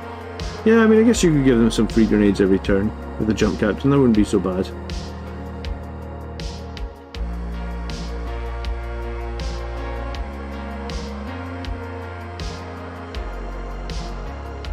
I'm making a video for this Friday about the Iron Angels. Honestly, Rezio, 50 mortal wounds, 1 CP. It's crazy. It might even be more than 50 mortal wounds.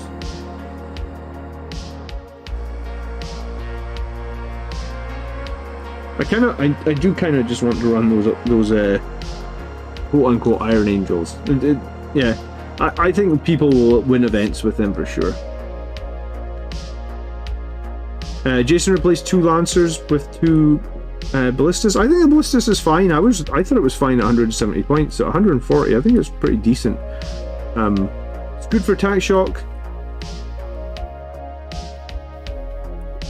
The baked-in rerolls are nice. I think you can do a lot of work with the Ballistas Dread, honestly. I think it's good at killing elite infantry as well, just because it's basically got 4d6 shots, right? I wouldn't replace, they both have different roles. Well, I gotta replace something. I can't just magic up 85 points from nowhere, right? Anyone who's assembled the new jump captain, can you assemble him without the cloak? I've got him in the box right here. I haven't looked at the sprue. Do you want to see inside the box, Mike, or have you bought one, you just haven't assembled them?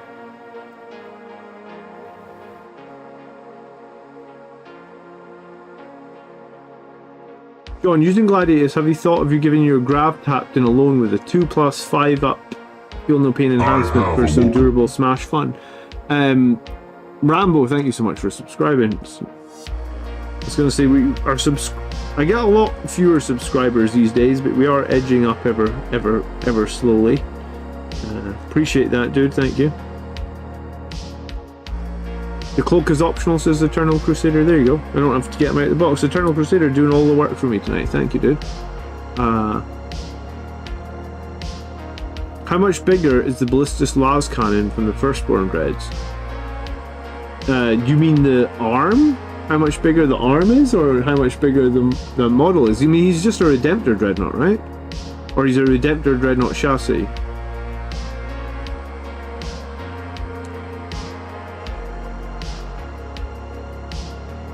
I was going to say, the reason I haven't run the Gladius captain on his own is I feel like the age of Hero Hammer is dead, man. Jim. You know, like if you go back a few editions, you could have a Blood Angel Smash captain do 40 wounds in a turn. Now you'll be lucky to do 10. I don't know if I rate solo characters whatsoever. I think taking too many characters this edition might actually be a trap. Like, you get trapped into I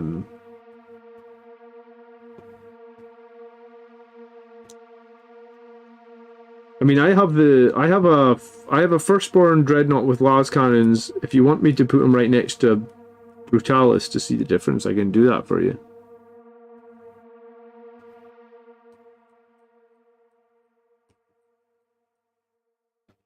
My one's metal, my Firstborn Dreadnought with Las cannons. He must be from like the early 90s.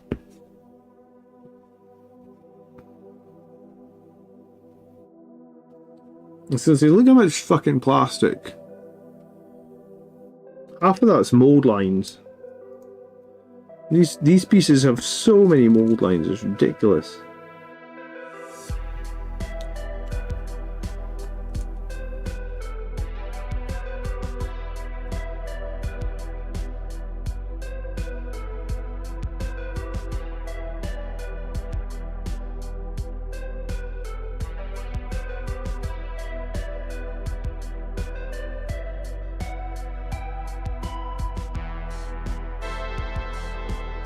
I didn't really want to have to buy another Redemptor chassis model. Yeah, the cool thing about, I didn't really want to buy any more either. Now, I already had 3 Redemptors, Jim, but because those Ballistus Dreadnoughts came in the Leviathan box, people have been able to pick them up pretty cheap on eBay, so I would check eBay.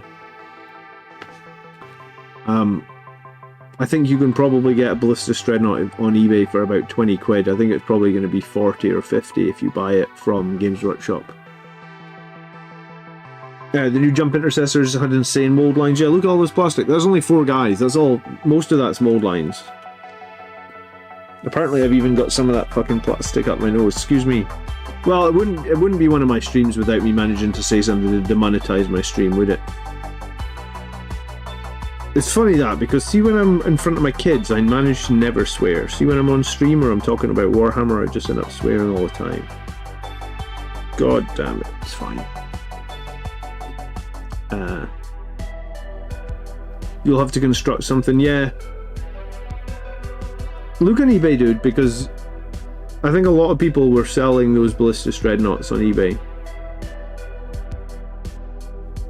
Anytime those push fit parts come out, like from the, like anytime an Indomitus box, a Dark Imperium, anything like that comes out, you'll get them on eBay really cheap. Because I think I bought some Blade Guard I think I remember what it was. I think I bought Infiltrators on eBay, and I want to say that like Infiltrators were like $35 for a box, maybe 40, and I think on eBay I played like 12. And the only thing about it was like the guy on eBay said I don't have the instructions. It literally took me 2 seconds to Google instructions. Because you just, honestly, if you Google like 40k instructions, you'll find whatever instructions you need within like a couple of minutes. I'm considering Ironstorm list with 2 Whirlwinds receiving lethal hits and +1 to hit from the Tech Marine. Why not 3 Whirlwinds, Crozier? I think Ironstorm detachment, they've gone up to around $30 on eBay. But you got 2 when they were 20. Yeah, I mean, maybe because they kept getting point drops, they've gone up on eBay a little bit. But yeah, I think, right, yeah, when those new boxes come out, like anytime like an Indomitus box comes out or a Leviathan box comes out, I feel like there's always the potential to pick up some kits very, very cheap. Because people... I was going to say, I guess people are just... People always buy those kits and don't always want all the pieces. Like, for example, I didn't think I wanted any Infernus Marines. I could have possibly sold them. I usually hold on to things to do conversions and stuff, but I guess I've got like 10 or... Would it be 20? Did each box have 10? So I've got 20 Infernus Marines. And I don't think I care at all about Infernus Marines. I don't think I'm going to even build them. I think I'm going to wait until the future when there's like another Primarchs kit or release that I need, and I think I'm going to convert them into something that I need. Because I don't think I need Infernus Marines, really.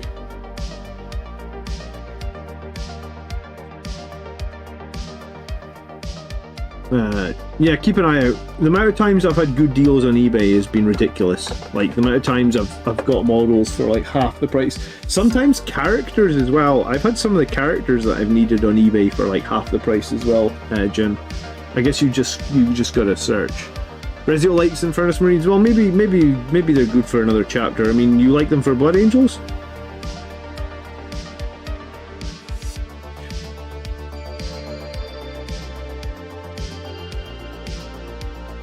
Infernuses are wicked fun, just roll tons of dice.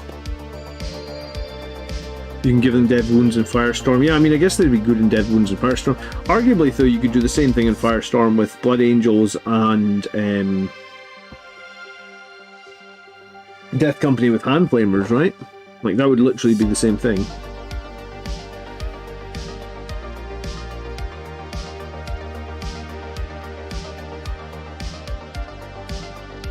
I'm gonna burn the world down. No, I'm really not. I don't know if I'm gonna make them, honestly. If they had AP, I might be interested, but I kind of hate 0 AP weapons. The thing is, when you've got weapons that have 0 AP, into some matchups they just don't do anything. I get you could give them dev wounds, I suppose, in that one detachment, but there's also another bunch of detachments where it just feels like they're not going to do all that much, right? What else am I needing? I'm needing an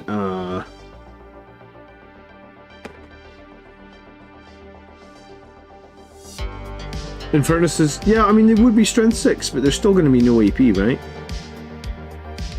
I guess it depends if you like no AP weaponry. I usually find weaponry that has no AP worthless. Like, you know, Terminators have bolters, but the bolters have no AP. How many times do storm bolters from Terminators actually kill shit?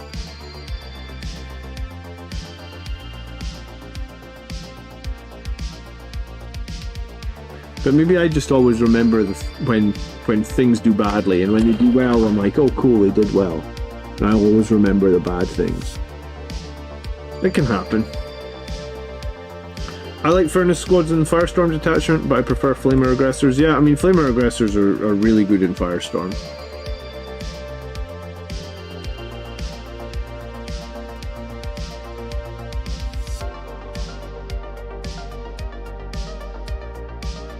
Lots of people like Infernus. Okay.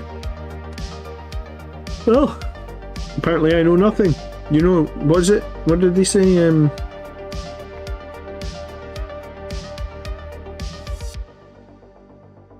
Oh, it's been so long since I watched Game of Thrones. Was there not a phrase like that in Game of Thrones where it's like, you know nothing, Jon Snow?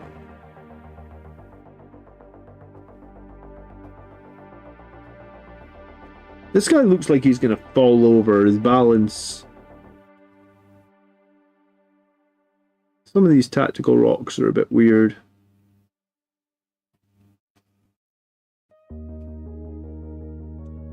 Look at this. He's like... He's almost at like 45 degrees. Weird. Okay. Whatever. You can Overwatch very well with them. Well, again, yeah, as long as you're not facing stuff that has a 2-up save, I guess, right?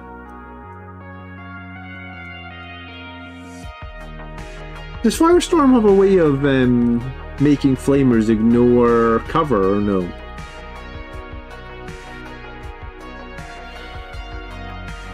Yeah, I would like... Yeah, I think if they had a pip of AP, they'd be really... I think if they had a pip of AP, that would probably be enough for me to take them, honestly.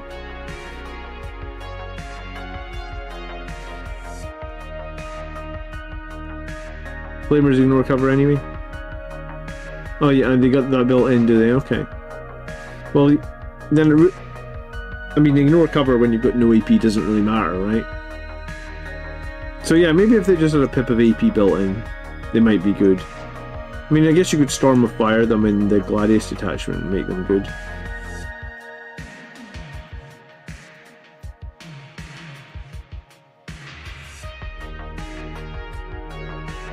They have a strat that does mortal. Well, yeah, I mean, it's not mortals, right? It's devastating wounds, but yeah. I think it's if they're within certain range. I think it's 2 CP or something, and every 6 to wound is dev wounds. So what, you get 10 guys with flamers, so you average about 35 shots. So you average about 6 mortals. So basically it's going to do 6 dev wounds for 2 CP. I mean, it's not bad. John says he's fairly new to the channel, like your content, your list videos are great. Nice to see a fellow Scot doing this. Oh, John.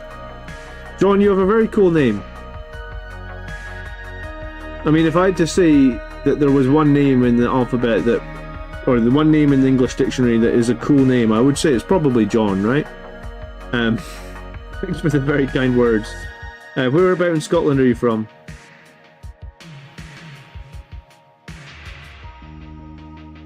I'm up in the frozen north. Always joke about that. I thought they were all torrent plus ignore cover. Yeah, so if they have ignore cover, then they just need some AP. I actually think having AP might be better than Devastating Wounds, and Devastating Wounds on 2 CP is quite expensive. 6 Devastating Wounds for 2 CP. I mean, Tank Shot can do 6 Mortal Wounds for 1 CP. So 2 CP for 6 Dev Wounds. It does seem a little bit expensive. Sorry, did I say hello to you, Highland Phoenix? How are you? You were born in Elgin, living in Dundee near St Andrews right now. Oh, I live in Elgin.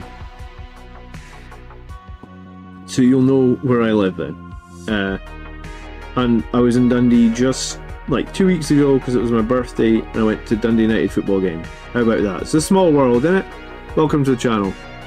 I'm sure it's 2 CP. I could be wrong. Let me check. I'm sure it's 2 CP. Firestorm detachment. That's not. That's the rulebook. Hold on. That's the rulebook. That's not the codex.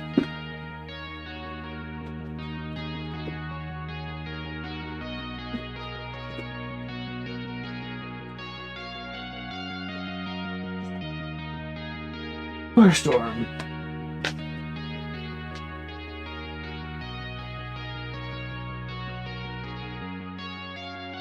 Yeah, it's 2 CP, 1 unit from your army that has not been selected to shoot until end of this phase. Torrent weapons have the devastating wounds. And that's risky, right? Because the thing about torrent weapons is it's not like they're blast. So you pay your 2 CP, then you roll for your flamer shots. So you can roll hot or cold. So yeah, I suppose you could do 10 devastating wounds for 2 CP. But you could also just do 2 or something. You know, like sometimes when you roll the number of shots on flamers, you can roll pretty poorly, right? So I'm not even sure I like that strat at all, actually. I mean, on paper, I guess it sounds cool.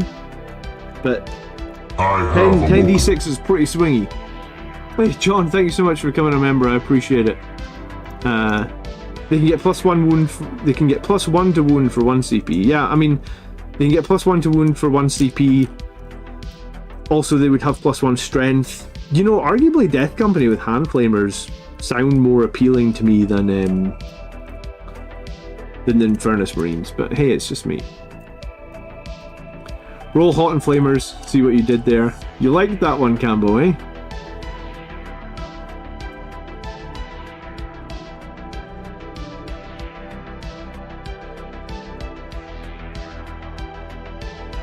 But yeah, make sure you jump over onto our Discord. If you need into the Discord, just hit !Discord in chat.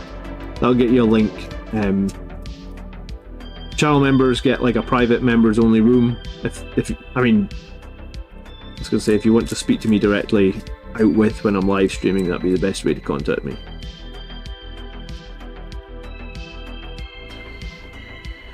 Whew.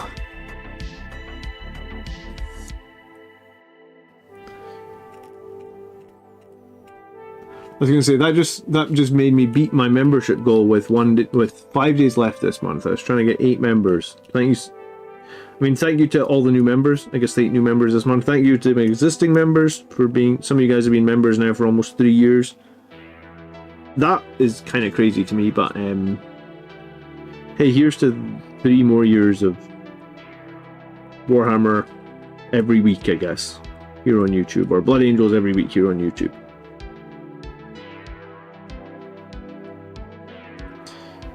For people that are joining the stream late, apparently some people had pointed out at the start of tonight's stream that technically, as it currently stands, like Blood Angels, like a chaplain cannot join a Death Company squad because the wording on the Death Company is a bit weird, right? It's like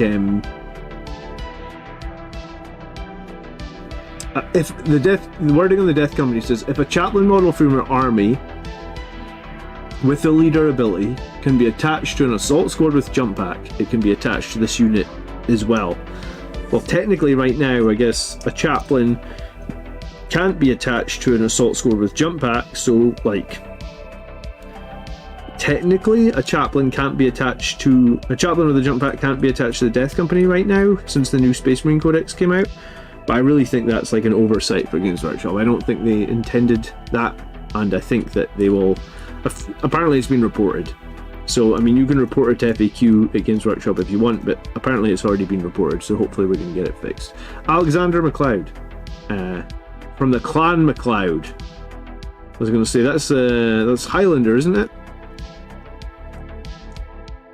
I haven't seen Highlander in ages. What a good movie that is. Good afternoon, Alexander. How are you? Christiansen says, I'm sure that's going to get fixed. Yeah, I'm sure it is. If you're going to a tournament, you might just want to ask your TO if he's got a problem with that. But I'm sure it's just an oversight that they missed when they put out Codex Space Marines. They weren't planning on fixing like the older. I don't think they were like Blood Angels are literally the worst win rate army in the whole edition at the moment. They were not trying to make Blood Angels worse. Trust me. And we're talking about the strat, the Firestorm. It's a battle tactic, so it can be hit with Vex, and likely would be. So, yeah, I mean, I think you're right. Van Vets and Death Company with Hand Flamers is sick in Firestorm, says Jim. Be interesting to see if, like, I'm looking forward to seeing lots of different Blood Angels units or Blood Angels detachments or Blood Angels lists using the new detachments win some tournaments. That's what I'm looking forward to, and I think that's a really good thing because I really hated it last edition. I give you a good example. Last edition was like Imperial Fists had like a 30% win rate the entirety of last edition. They just sucked all edition. So the fact that we can now mix and match our detachments and not get stuck with a detachment ability or whatnot that isn't strong, I think is a really good thing for the game. So there's that. So I'm pleased about that. I'm not so pleased about like people running detachments of like loads of units and only one Blood Angels unit in it, but I think that'll I think that'll work itself out as well over time.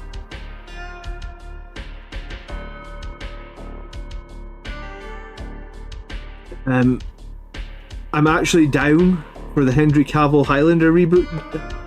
I forgot Henry Cavill was going to be in that Highlander reboot, honestly. I hadn't heard anything about it for a while. The thing is, sometimes when they try and reboot those 80s movies, they're never going to be as good as the original 80s movie, is it? Is it going to be as good as the original 80s movie? I doubt it. Do you know what's funny about it? If you think back to Highlander, like the original 80s,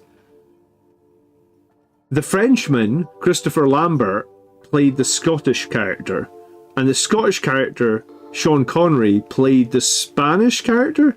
And I mean, they didn't really try and hide their accents. Christopher Lambert sounds like a Frenchman, and Sean Connery sounds like a Scotsman, you know? So it's like, the original movie was a bit weird like that, I guess. Or, like, I guess back in the 80s, actors just didn't try and put on other accents, maybe? Or they just, for that movie, they didn't just bother a bit.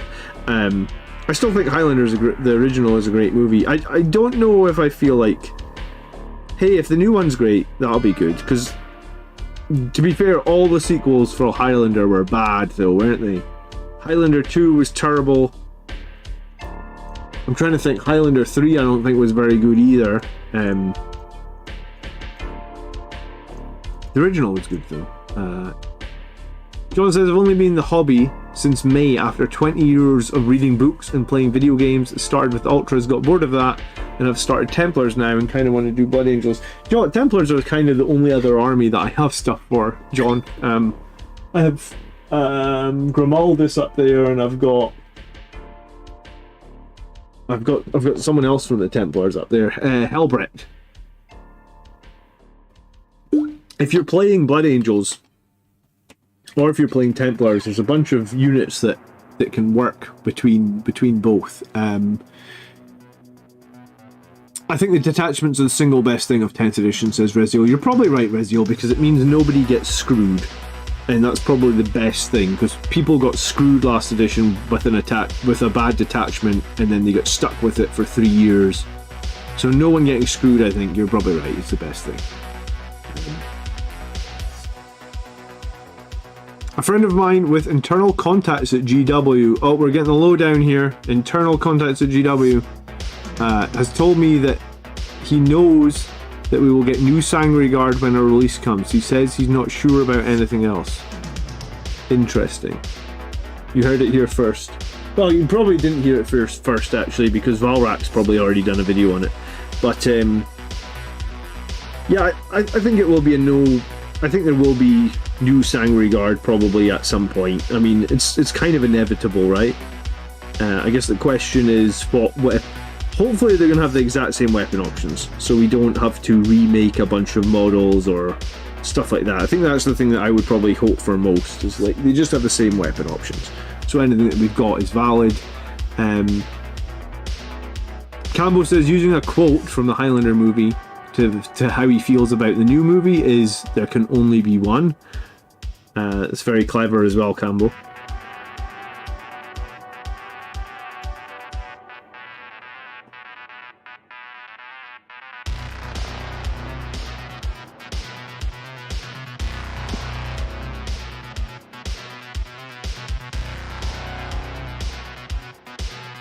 I'd actually been buying some like really old 4K movies, or really old 80s movies on 4K, and some of them are good, but some of them are absolutely terrible. And the two that I bought that were like terrible, like they just did not look like they'd had a good 4K, I don't know what you would call it, like when they transfer the old movie onto 4K.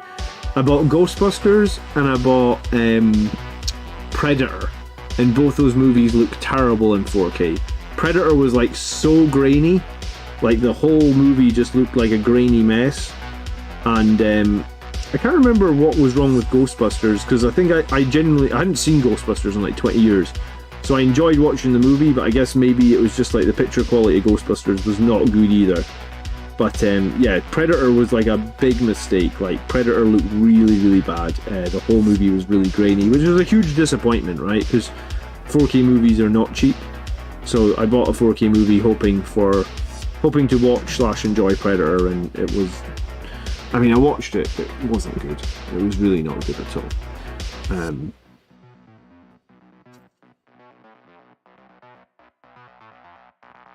Okay. What do Scots think of Braveheart? I mean, well, that's the same thing. Mel Gibson does not have a Scottish accent. I feel like he tried to do a little bit of a Scottish accent in it, maybe. But I mean, Braveheart's a good like fighting movie or a good battle movie. I'm not sure. It's not historically accurate in any way, shape, or form, right? Because the big battle in Braveheart where they had like all the spears and stuff, and there's that whole scene where he's like, hold. If you can actually go to where that battle was fought if you're in Scotland, and that's actually called the Battle of Stirling Bridge.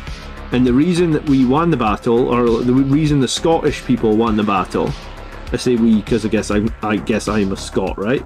The reason Scotland won that battle was because the English were on a bridge, and the bridge collapsed under the weight of all the horses. Well, in the movie, there's no bridge, period. Like, there's no bridge in that battle. It's just a big field. So yeah, if you ever go to, and that battle is literally called the Battle of Stirling Bridge. I think in the movie they just called it the Battle of Stirling. So I mean, yeah, I don't know.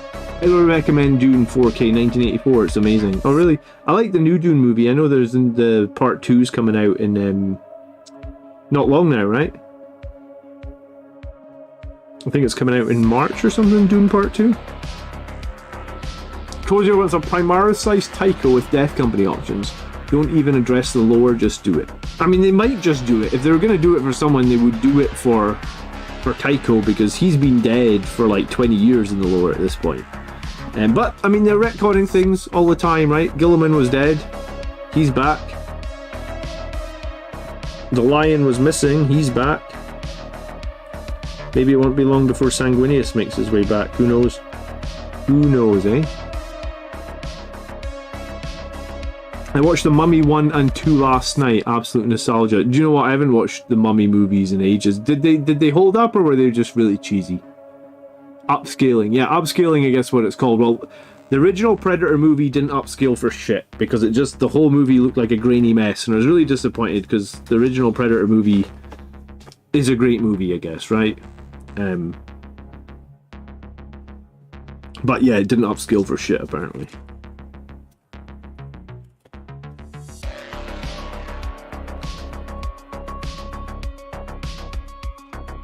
Connor says, I used the Firestorm for the first time the other day. Infantry heavy list and standard bolters, heavy intercessors and furnace, and it really punched up. The mobility really helped from the dreads. And then he said Highlander for the win. Yeah, I mean, I guess everyone's got a soft spot for the Highlander movie, huh? Why not?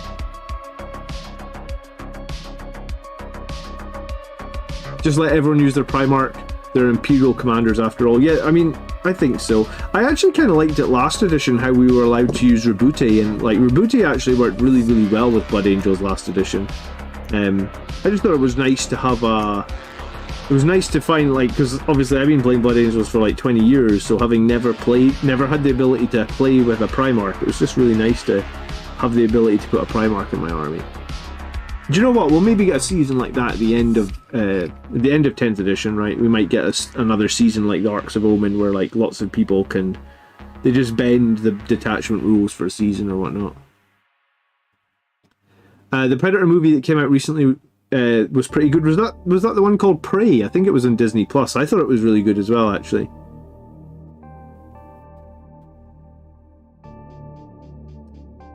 If you didn't know, they just announced it today. Disney Plus is going up like 30% a month.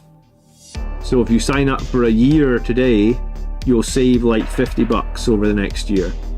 I know that because my kids literally watch Disney Plus all the time, and I can't really unsubscribe to Disney Plus. So I just had to pay for a year today, because I was like, it's pretty crazy. £51 more it was going to cost to stay on the monthly subscription for the next year in Disney Plus. So it's going to be like 132 or 131 if you play it monthly, and it's going to be 80 if you pay for the year, because basically you get it now at the old price, before they move it up. So Disney Plus is just Disney Plus is basically doubled from, I think they released it at like $4.99. It's now up to $10.99.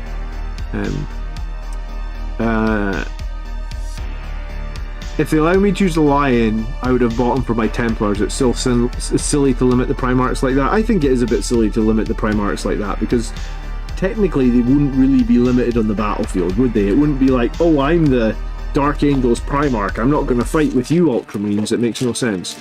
By the way, going off what Valrak, I think it is very likely that Blood Angels will be the next Divergent Chapter Codex after Dark Angels. Okay. Did they put a date on the Dark Angels Codex, by the way, Malton? Was that actually something they did? Because I feel like the Codex releases have been pretty slow. Would that be fair to say? The Codex releases have been slow this edition?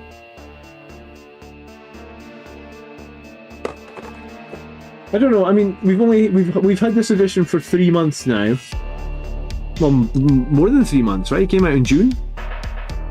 So it came out like the 20th of June, I think. So you'd have technically had July, August, September, October. So maybe it's like we're almost 4. Yeah, 4.25 months in, and we've only had 2 codex. Does seem a little bit slow, maybe.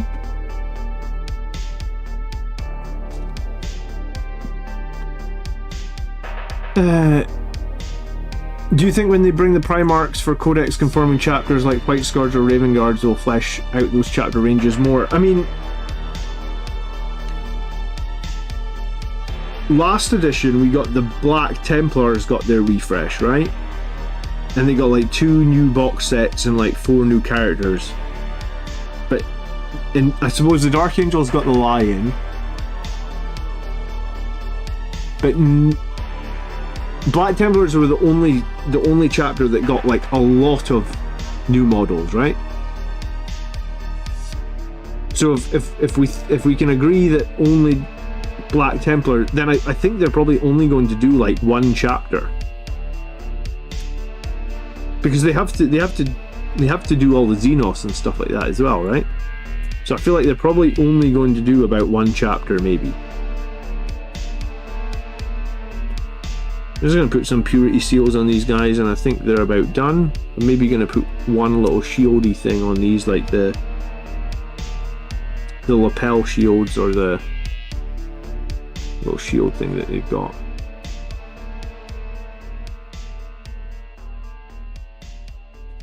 The thing is, anyone that fell, I don't think it matters anymore. I think anyone can come back to life, it feels like.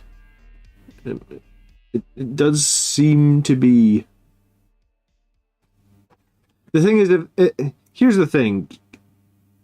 Games Workshop are a business. If they think that bringing a character out is going to sell a load of models, they're just going to retcon it. Like, use like Marvel, for example, right?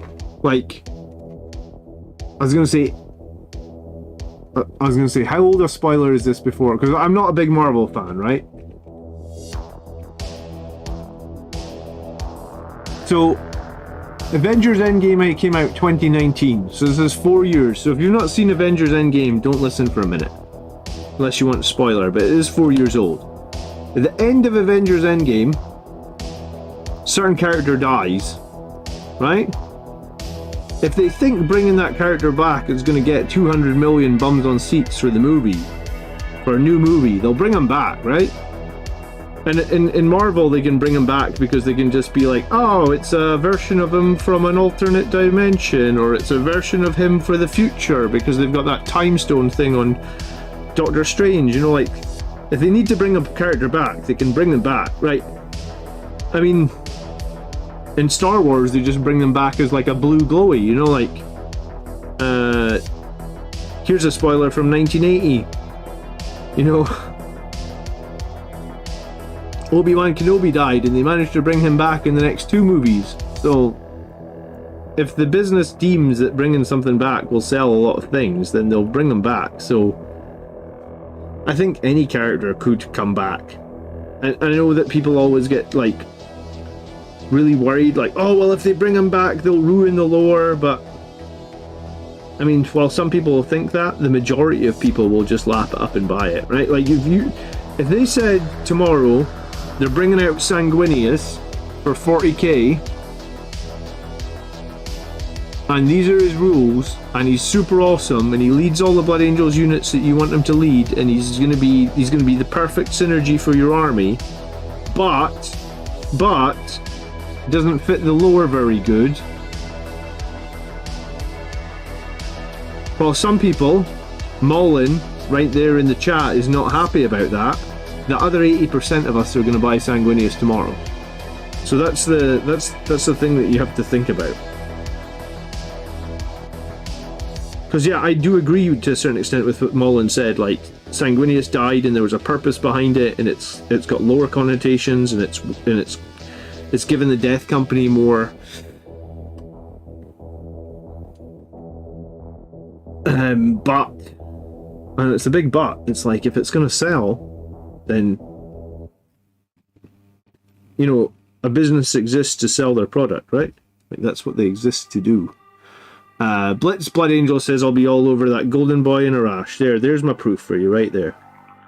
Absolutely, Blitz. I'll be all over him as well. I really enjoyed playing a Primarch last edition. It was the first time I'd ever really got to do it. It was like the week before I went to a tournament with him. Because I only play Blood Angels. I'd never played a monstrous creature before. And I was like in combat with somebody. And obviously last edition Gilliman was a monster. I think he was classed as a monstrous creature. And someone was like, he's a monster. He can shoot his weapon in combat. I was like, oh, yeah, of course he can. He's a monster. And I was like, I never played characters that are monsters, so I actually didn't know that. You know, because as a Blood Angels player, we've never had a monster that you could put in your list. Maybe, yeah, you're maybe right. Maybe with Blood Angels they should do it as a Sanguinar model. Maybe we get like a big Primarch style Sanguinar that's because the Sanguinar feels to me like he should be more impactful than just like a little Toughness 4 Marine, right? He definitely feels like he could have more impact there.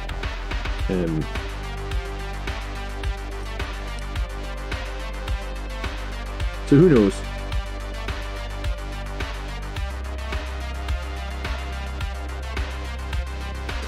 Alright, I'm getting 2 more of these to stick on, and I need to go tidy up and start thinking about getting to bed. If they announce Sanguinius tomorrow, I'm buying a 2,000 point Blood Angels army with him, no questions asked, says Eternal Crusader. Well, I guess I'll email Games Workshop tomorrow and tell them that Eternal Crusader said that he's going to ditch his Black Templars and come be a Blood Angels player if you announce Sanguinius literally today, so I'm not sure we can get it done for you tomorrow, Eternal Crusader, but we'll try.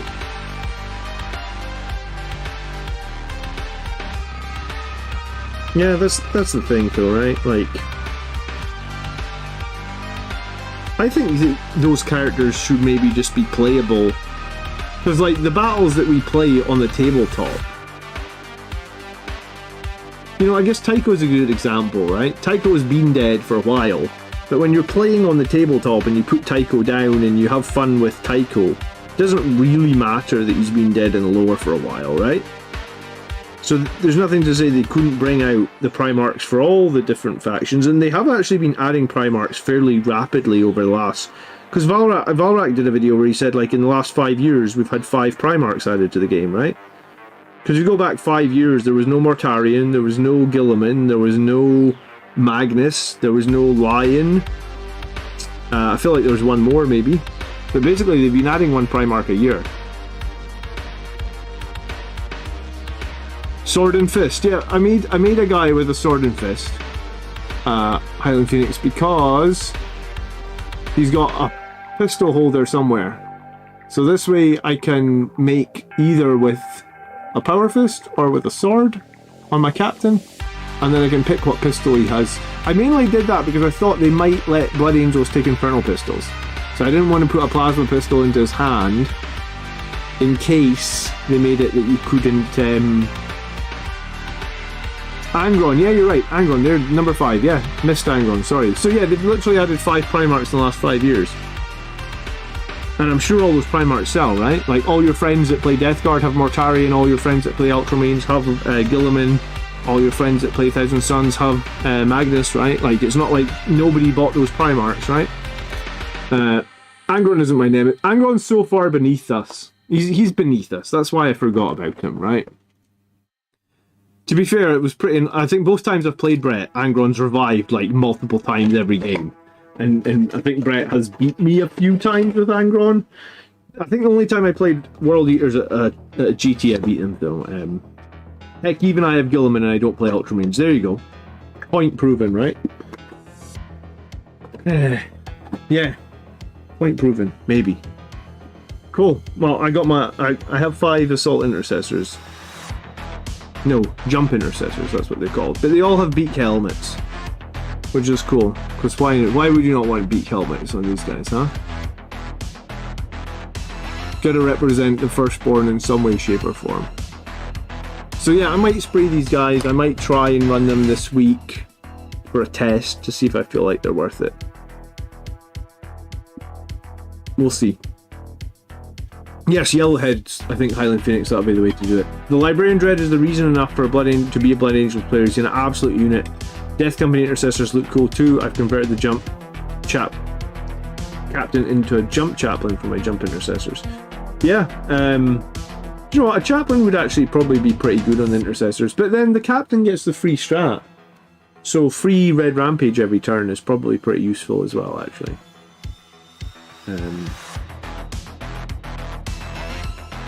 Dante is the golden savior. Yeah, but Dante's rules kind of suck at the moment, Highland Phoenix. Why do they keep giving Dante crappy rules, honestly? I guess he's quite cheap in points, but maybe Dante would be okay if the unit, like if the Sanguinary Guard were good, but the Sanguinary Guard, yeah, I don't know. I feel like Sanguinary Guard could probably drop to like 130 points. Like, how many points would the Sanguinary Guard need to drop to so you start picking them over Death Company? Because Death Company are 130, and they can take 5 Power Fists and 5 Infernal Pistols. So at what point does Sanguinary Guard need to drop? Because they can't take 5 Power Fists.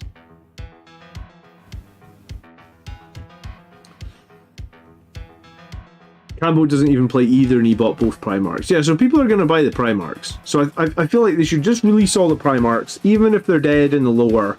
Just release them so people can play with them, because people are going to buy them. I think we've agreed that. I'm going to hop off, guys. Thanks so much for watching tonight. Quite a lot of people watched the whole stream. It was a really good stream tonight, actually. Like 41 concurrent viewers on average. If you can, leave a like on the stream. That would be very appreciated. And thank you so much for my new member tonight, John. Appreciate it. Welcome to the membership. Please make sure you get into our members only Discord. We're live tomorrow night on the 3 Grots channel. I should probably give the 3 Grots a shout out because Mark has been. We're doing that tomorrow night, and we're talking about Sons of Sanguinius on the 3 Grots. I'll put a link to the 3 Grots channel in the chat. If you're not yet a member or a subscriber of the 3 Grots, please consider doing that. So we're live tomorrow night, I think at 9 PM, probably for about 90 minutes, talking about Sons of Sanguinius. And then on Friday, I have my tactics video coming out about the Iron Spear nonsense, which is amazing. The Jump Intercessors gain mortals on the charge, the Chaplain gains mortals on the fight phase, and the +1 strength is tasty. Yeah, I guess +1 strength, +1 to wound as well. Yeah, I hadn't really considered the Chaplain with the Jump Intercessors. Maybe that's better than I thought it was. I guess the Captain, yeah. The Captain could give you free grenades, which is also pretty useful. Interesting. The Death Company are flat out better than Sanguinary Guard. The Death Company would have to be overcosted themselves for me to not take them. Yeah, I mean, I guess that's the problem with Sanguinary Guard. Like, even if they made Sanguinary Guard 130 points, I can't see why I would pick them over Death Company. I mean, I think the only reason you'd pick them, right, is because they're OC2, but I don't think they're survivable enough to make the OC2 really matter. But yeah, so come hang out tomorrow night, Grots channel, 9 o'clock. I'll see you guys then. And if not, I'll see you guys on Friday's tactics video. Thanks so much for watching tonight. Have a good evening, guys. Peace. Much appreciated. It is the 41st millennium. Mankind battles for survival across the universe. besieged on all fronts by the heretic, the mutant, and the alien. In the grim darkness of the far future, there is only war.